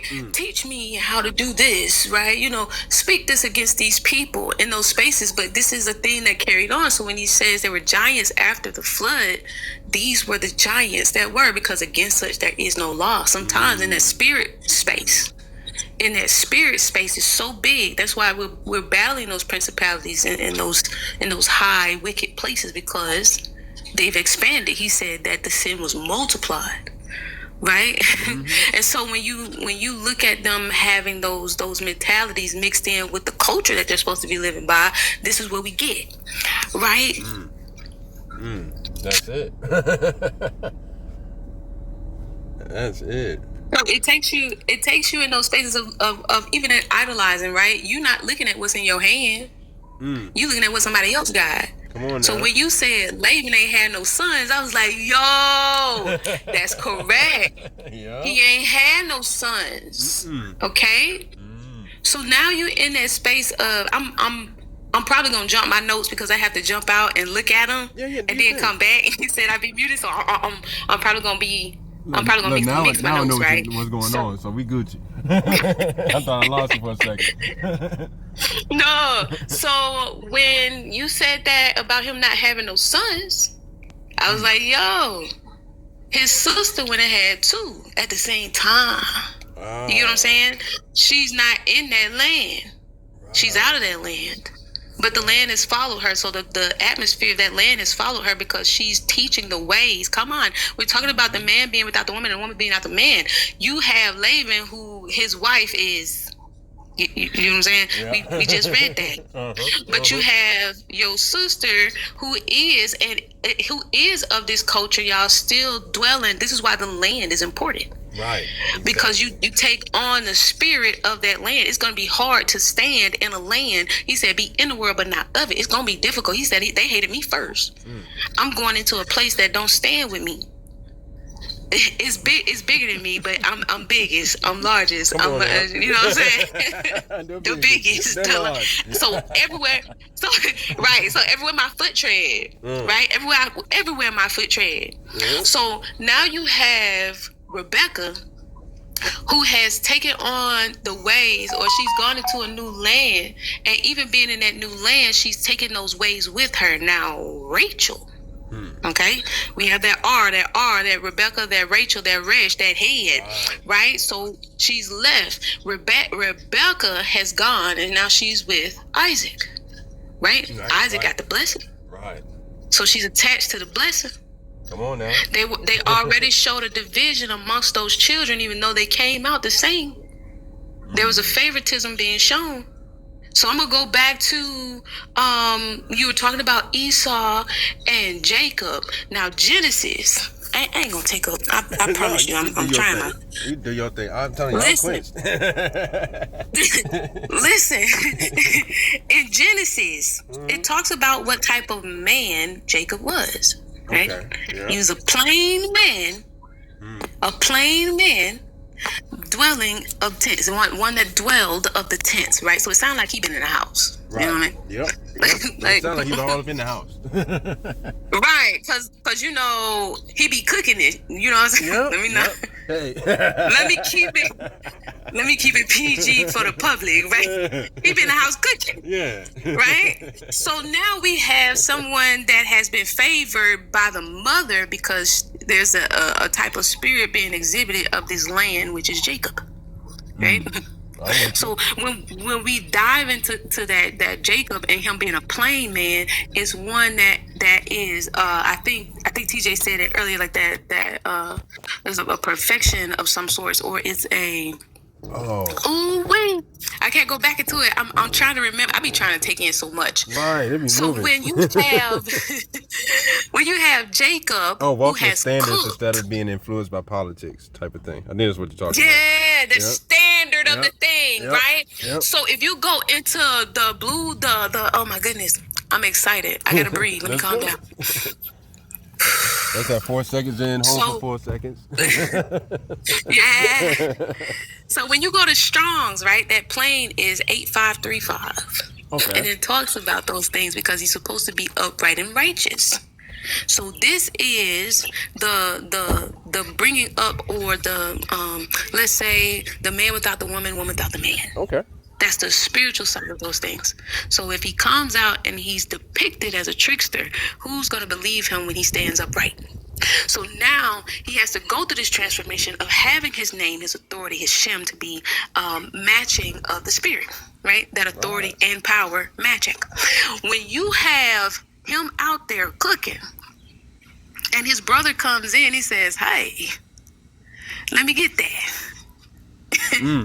And then you go and you make this deal, and that's how they do it. You make the deal over a meal, That's right. You're gonna seal it, and you're gonna sit down. If you go into That's culture too. my mind. That's right. It's inside of who was the one out of the Apocrypha that his wife he got married to somebody that was killing the husbands. Like every time they went into the bedchamber, every time they went into the bedchamber, it was 7 of them that left, right? And the father was like, we're going to sit and have this meal. Yep. Okay? Yep. They sat and had the meal and they ate. And so when you see these things, or you understand those small, minute, when Yah says to not change any jot or tittle, this is why.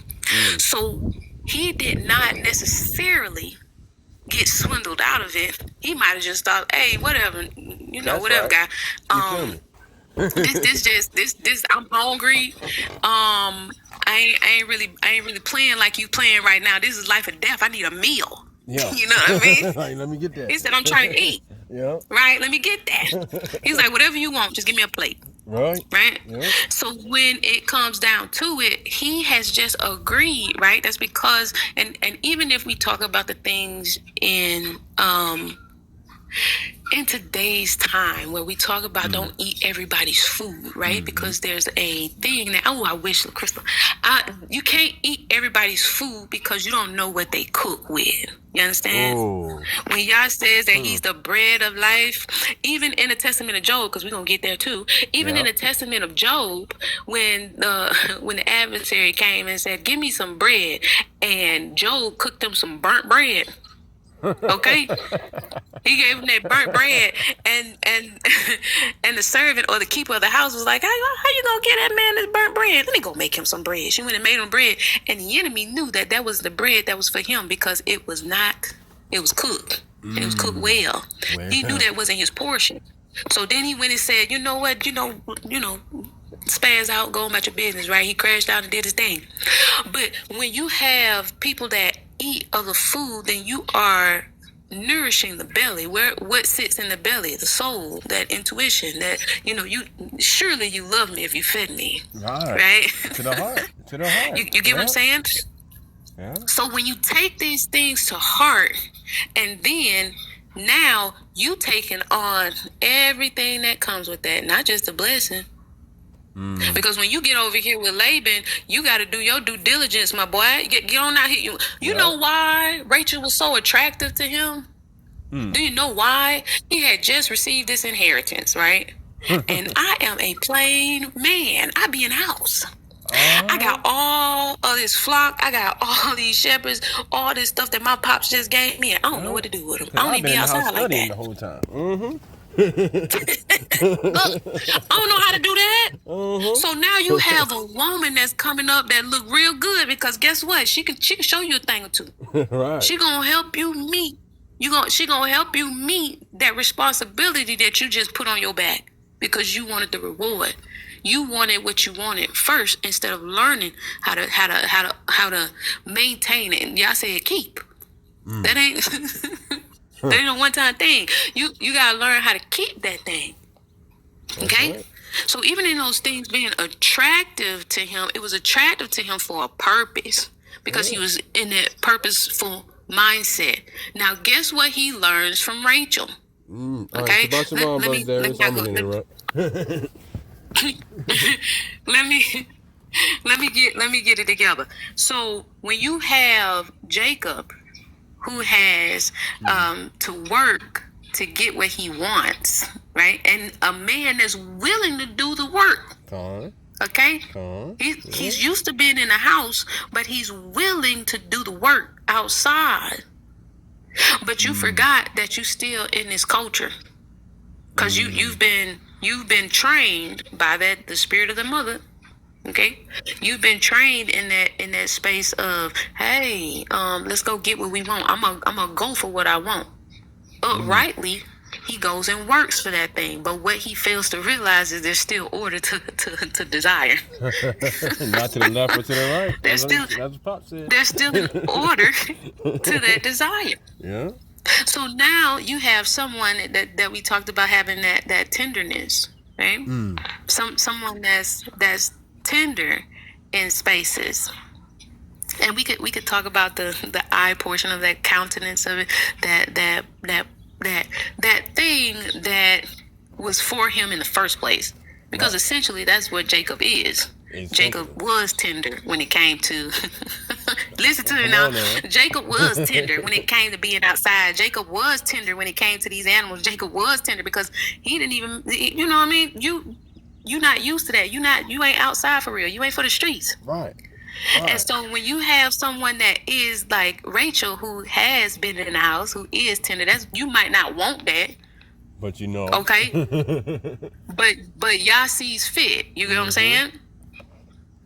The only reason that Rachel is appealing is because you have obtained an inheritance that you don't know how to keep. And you want to keep it. That's a bar. And so when Leah's when Leah's womb is opened, okay? When it's open because she is dismissed or she's hated. Right. She's hated or overlooked in a way that you're not seeing the blessing in what you got. You get what I'm saying? Even because who you are, who you are on the inside, that's what he's looking at. Y'all looking at that. So I know you just tricked your brother, so-called quote unquote. Right. You so-called quote unquote tricked your brother, but this what you need right here. I know you looking at or you having a countenance towards what you have, but I need you to see what's on the inside of you. Because the woman is supposed to be the reflection, because two have become one, right? We understand that that's a reflection of the inner workings. So even though you want Rachel, you need Leah. So now come on. Now I'm giving you what you need and what you desire. But here we have Rachel teaching idolatry. Right. Because there's a level. Look, when I say I comb these things, and I was telling the Crystal yesterday, I was like, stuff ain't going right because I ain't been able to talk about this word like I want. I ain't been able to study like I want. I get up in the morning, I get frustrated. Right. You get what I'm saying? Can't get all the BDBs so out with the comb, you know? Yeah. Come on. That's right. And so like he know what we need and when we need it, because I needed this today. So when you have Rachel, who is the teacher, what do we she birthed out of things. These are some of our first teachers, the mothers. Right. So you have Rachel who is teaching Jacob how to manipulate. Because she didn't get her child until those mandrakes got involved. Now, mind you, I listen. We you have the spiritual. we gonna say the natural and the supernatural. At least that's how I try to, because they are existing simultaneously in the same space. Right. Yet there are things unseen. Okay. So when you have supernatural and natural agree, right? Right. We birth things, which is why sin is multiplied. Okay? Things are birthed. So when he manipulates these goats for inheritance sake, right? Because this is still the mindset. Correct. This is still the countenance. This is where the eyes are. The eyes are in what our hands can be on, not what we're already holding, not what we already have, but what's outside of the hand that we want to have in it. To work. That's and so when he manipulates these goats, he's learning, right? He's learning those unnatural ways of getting what it is that you are desiring. We talked about this, week before last, that lust of the eye, lust of the flesh, and the pride of life. Yep, big facts. All of those, then they tie in together. So when he goes away and he comes back to his, what is it? His uncle? Not his uncle. Ishmael, right? Ishmael, Ishmael's funeral. Yeah, he comes back to Ishmael's funeral. When he sees this, he sees his brother. He knows what's up. He know what's up, right? Yeah. Now I'm gonna step off of Jacob real quick, and I'm gonna go to Esau. Okay. Now we know that Esau's lineage is also shown in Scripture. Yes, it is. Now, and of Esau's lineage, we have a Jobab. Mm-hmm. Oh. Right? Now we know that Jobab is Job before. Right. Okay, before what? Before what, you ask? Come on, Testament of Job. So if you go over to the Testament of Job, it talks about him being the son of. And it's right after the patriarchs too. Go right after the patriarch, the very first chapter. Oh, we're going to have to go right there next. He says, I am your father Job, fully engaged in endurance. But you are a chosen and honored race from the seed of Jacob, the father of your mother, right? For I, he talking about himself, this is Job, for I am from the sons of Esau, the brother of Jacob. My mother is Dinah. So now we have now we have a generational view of that spirit carrying, right?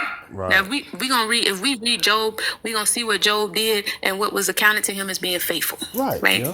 Why was he so full of faith? Okay, but that's on y'all own study. I've been down that road. So like when we talk about Esau and Jasher and Eliphaz, okay, Eliphaz was how old? 13. He was 13, right? Yeah. When he started to get out there in them streets. Eliphaz, he ain't just showed up. You know what I'm saying? Right. So if you know Eliphaz is of Esau's lineage, when you go and read Job at the canonical, right? It talks about him having 3 friends. Okay? That's why we got to go back and forth. These 3 friends. Come on. These 3 friends. Okay? Of those friends, Eliphaz is one. Right. So if you have Eliphaz who has come up against his uncle Jacob, and then he goes away. If when you study what is it? He's from Timonite or he's from Timon or Timon. Some effect. Yeah. Yes, I don't have that tongue, so it ain't gonna come out as clean, okay? So I'll be here by myself. That's the only reason they kind of do. Right. So in that land, they were considered wise. The people of that land were considered to be wise. So again, another little dive down the road. If y'all leads you to it, you know what I mean? I know that I like how these like you said, you like to see them come together because it solidifies who Yah is and who he was and who he forever will be. And so when you see that Eliphaz and Job rock together, because if you read in Job in the Canonicals, right, they talk about how these people were prestigious in their lands. Right. For what? And the fact that you're talking about the conversations of leaders. Okay. You caught right? that. Yeah.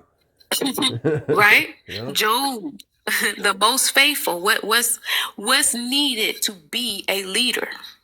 You have to be faithful and loyal and wise to the mission. So Jacob is being taken through this because he comes from a lineage that he's supposed to be a upright, standing citizen. But we're gonna talk about Paul because I mean you went over there. I did. He said the things I want to do, I don't. Yep. And the things I don't want to do, I do. And what do you think he's going through right now? When Jacob started wrestling, it was like, you know what? I can put my brother down because guess what? He gave it to me. Right. He the one gave it to me. I asked for it and he gave it. I wouldn't be wrong. But no, that's my brother. Yeah, you get what I'm saying? Uh-huh. But no, that's my brother. I can't do him like that. You're going through a fight in the flesh. Right. And if you, y'all both are leaders, what you fail to realize is you came out at the same time, even though Esau is leading in a land that wasn't given to him. He had to work a little bit harder. You get what I'm saying? Yeah, I'm a leader, but I'm over here. Come on. It said y'all hated Esau. At least this is what our brotherman throws at us. You know, he hated Esau. That is the thing that was said. Yet, you know, there are things that we are supposed to hate. He teaches us what we are supposed to hate or what we are supposed to eschew, right? Right. So y'all's not gonna. Come on.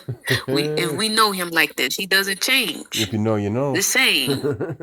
He's the same. Always. Right? So when you have him say that he hated Esau, yet he's continuing to be blessed. The same way where you have Jacob, who has done these things, and he's in this land where there is idolatry, and you operate in those spaces that you know you're not supposed to be in because you are upright, sir, whether you know it or not. You were upright to ask for it, and it was given unto you. What is a blessing, though? You know what I mean? So now you both are leaders, but you're going down this path differently because of what you have been what's been put in you. Yeah, Yah says, you know, I know the plans that I have for you. Right? So when he's with Laban, he's learning how to work outside.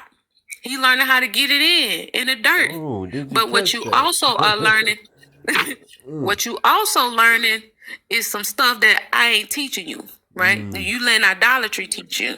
And it's unfortunate, but your wife gotta go. You hear me when I say? So y'all word don't change. The same thing with David. When he did what he did behind Bathsheba, it was a lust of the eye, lust of the flesh, pride of life. That thing that caused you to act insatiably. Okay, we're gonna go there. He said, I'm fulfilling. You go. You acted insatiably, like you couldn't control yourself, you couldn't contain yourself. There was no consideration in your actions. And so now you have this child that's bred out of things that I didn't call for. You get what I'm saying? It led you to these things. This is still my land. So I'm still king of kings, David. So this son of yours has to go. And when he realized that they had to go, he realized that he was gone. He cleaned himself up. I'm going to go ahead about my business because the king has spoken. And if I'm going to understand, I understand what it is to be a king because he ordained me to be a king in this land, but he is king of all. So now you have to, when the king reigns, you got to let it be. So now that Rachel has passed on and she's gone and you're in this space, you went to Simeon. I was trying not to go back out to my note. Do it. Go ahead. No, this is righteous. This is the righteous that comes from this. This is awesome. I'm over here with my notes and pen down. It's my turn. So when you talked about Laban not having any sons, and then you said y'all remembered Laban on account of Jacob. Okay, not necessarily. He remembered him, and this is what got me was when he said when you said that the remembering or you reattach because you separated yourself in idolatry. Right. You separated yourself in idolatry. And now you have a son-in-law to provide you with sons. Okay? So now how are you going to do this? I'm finna teach you too because you're coveting something you don't have. Even in your coveting of what you don't have, I give you. Do you see that you have a son? Because I think if you keep reading in Jasher, Yep, all you need. You keep reading the Jasher. Look, Laban ran after Jacob. Exactly. He ran after him. Yep. And then he said, you were trying to you taking this from me, you're taking this from me, but guess what? I've given unto you. You have, because of where I was at that time, you have received or gained more. Right? That's right. He desired, his eye was on a son so bad, he missed that he had a son-in-law. He missed that he had 12 sons that were grandchildren. Yeah. Right? And when these things go away from you because you are idolizing them, you want to put them back in your hands. And then he did some, I can't say that. He did some things. He did some things when him and Jacob met up. That was underhanded then. Right. Because now you're going to send your servants to go say something to Esau and be like, yeah, he did that to me too. This he came back over here. So it's going to be hard for you to be stand up. You can't ever Come stand on. up. You had tailbearers. Come on now. Tired of telling. Tattletelling. You know what I'm saying? And that ain't even a real story. Come on now. That ain't even all of it. You gonna tell what Jacob did, but you ain't tell what you did to Jacob when he first got there. So the talebearing, so that you can get people on your side. I'm gonna go over because the friend of mine, the enemy, I can't even get the words out. The enemy of my, you know what I mean? My friend, I got you. Yeah, that's the type of time he was on. Yeah. And so like Simeon, when Simeon was there, Simeon said, I was dispassionate. He's like, I don't care. I'm on whatever you want. He said, I don't feel nothing for real. Yeah. Whatever you trying to do, I'm trying to do. That's and when you get to the thing about these testaments is they provide you with a visual of what self-awareness look like and what healing looks like in the midst of that. Right? Because I'm after this lesson, I became aware of. Simeon said, my strong hand. He said, I was trying not to laugh so hard, yo. I don't want no mashed potatoes, man. I'm telling you. Yo, thank you. Simeon said, my strong hand ain't got weak on me. Oh, you know what I'm talking about? He said, I couldn't handle that. So I had to, I had to be humbled. Yep. He said, I had to be humbled. And so when his humility didn't look like everybody's humility, right? It didn't look like when everybody came down off, because humility is something that we need, but everybody has a space that they might feel a little arrogant in, that they had to be brought down. Facts. And so I know this from experience. Him not from testimony. Come on. He was dispassionate, and that's not something you can be. You can't be dispassionate and strong. Okay?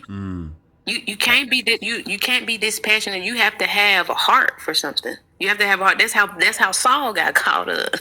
That road to Damascus.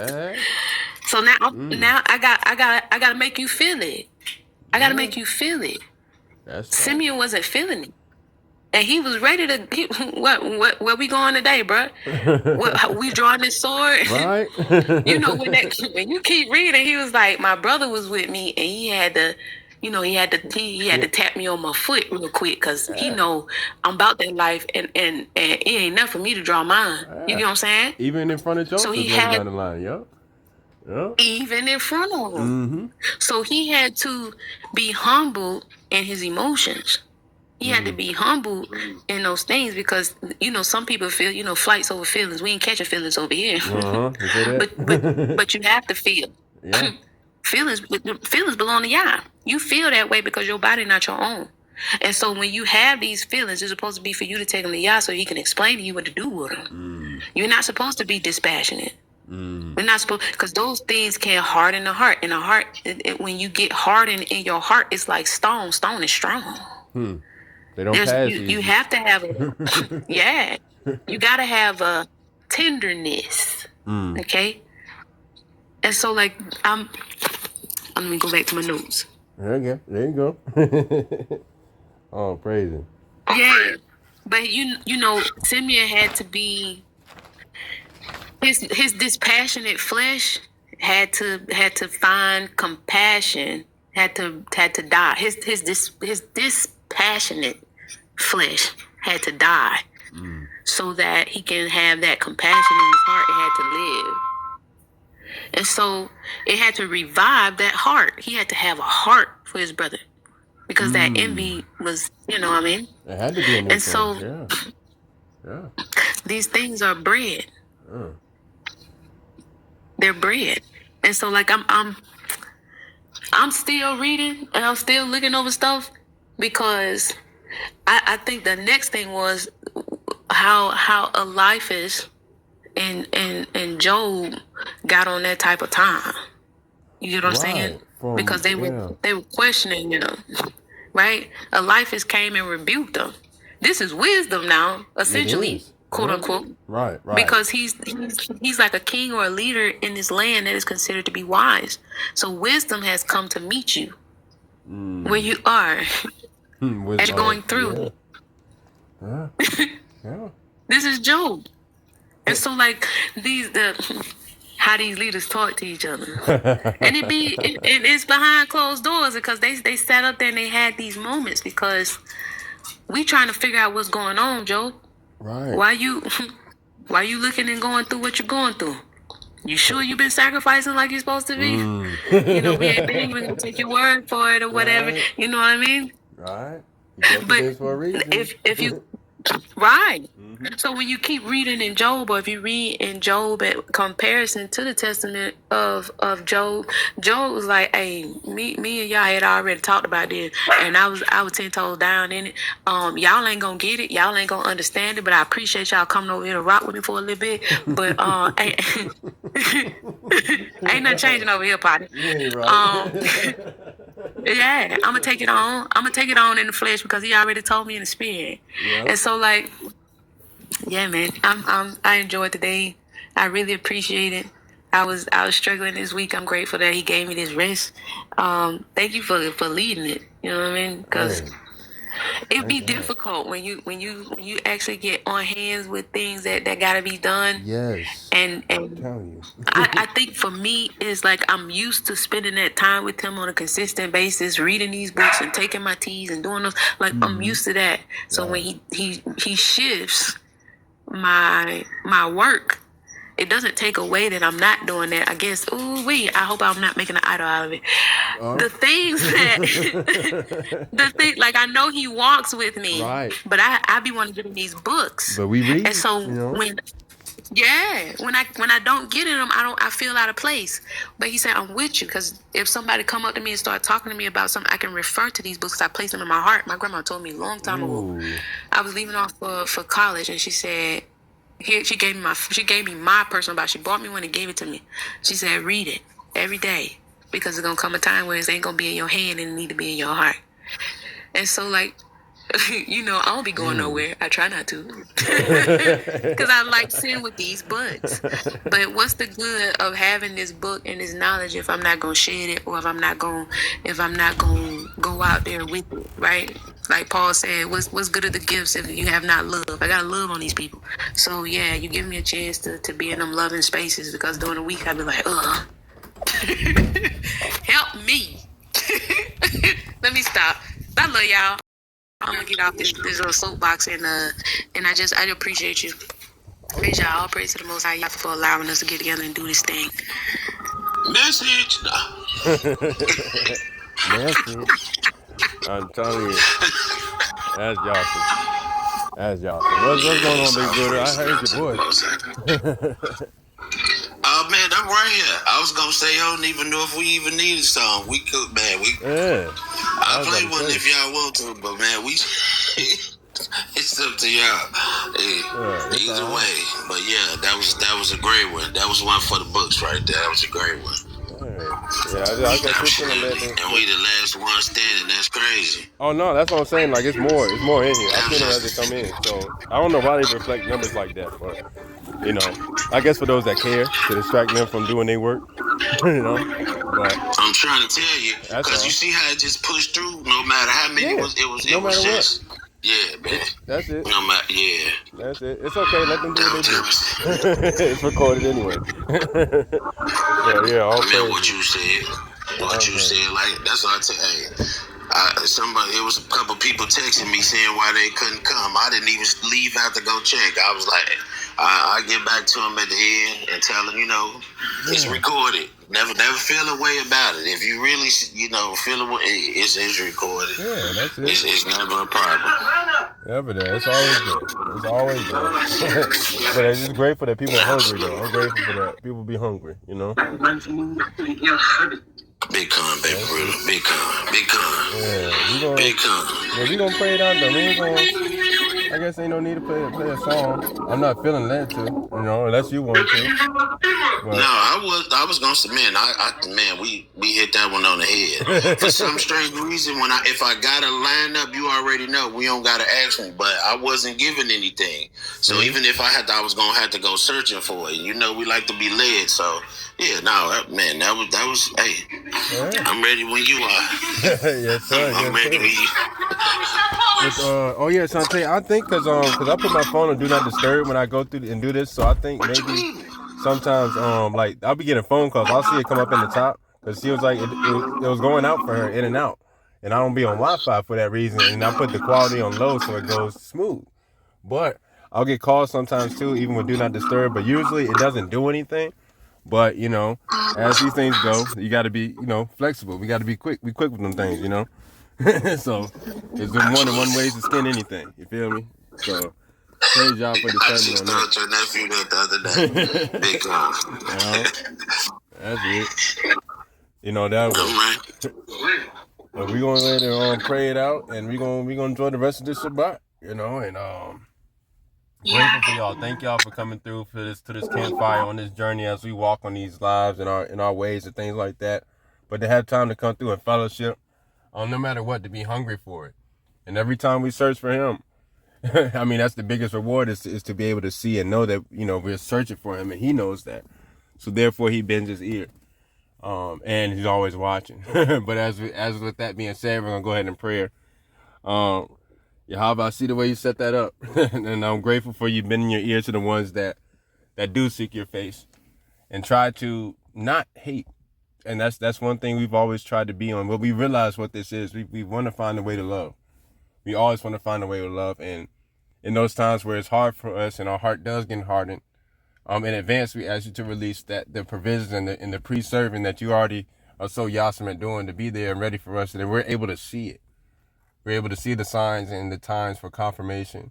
We're able to see those things that you need us to see to connect things. It's those things that jump out at us for what reason we kind of might get now, but it will get deeper later, So I'm grateful for how meticulous and how intricate and detailed it is. So those that do see it, it's an excitement there, and it's already breaded, to make us want to, even on some days when we argue with the Spirit, when we don't want to, and you know how it is. You already know how it is, but when this comes out, it comes out so grateful that it makes us want to do it over and over and over again, But I guess we'll talk some more later. But all together, tada, for love, for your guidance. And as we do disperse and go about our ways for these paths and callings and times that you have us on, maybe be encouraged to really write it down, to really, really hear and see what it is, to see the natural so we're able to see the supernatural. Because you need us to. We're examples. We're here for a reason. We're implanted these things. We don't see these things for no reason. And we do see that. We give you the utmost respect and honor. Asham Yahava, Asham Yahashfai, Asham Ravak Hakwadash, Aman, and Aman. That was great. That's all right. Touch out agreed. Love y'all, fam. Next week on Shabbat, we're going to go through, I thought I locked myself in. We're going to go through the next one. Because, with Reuben, Simeon, Judah, Levi, with Leah, stuff like that, and whoever's next off the top of the head. I got so much stuff going through my head right now. I'm thinking about Job. Thanks, sis. But same time, same place next week, 3 p.m. on this channel. Thank y'all for the likes and all the shares and things like that. I do see y'all. I don't say it much, but because, you know, we don't want to be too carnal with things, but I do see it, and it is appreciated. It is. It definitely is. Because, you know, that's work. That's part of doing the work. What else? Yeah, we might bump up the time a little bit. I don't know. I like 3 o'clock, but we could bump it up a couple hours. We'll see how we let. Maybe 2 or 1, maybe 12. I don't know. Just throwing that out there. It's kind of led with that today a little bit. But it might just be being anxious and excited at the same time. So, you know, but yeah, we're going to convene next time with these conversing and conversations. Love y'all, fam. And until next time. And it will be recorded. I'm about to upload it now as soon as I go in the crib. Love y'all. Peace. Shalom Aparat.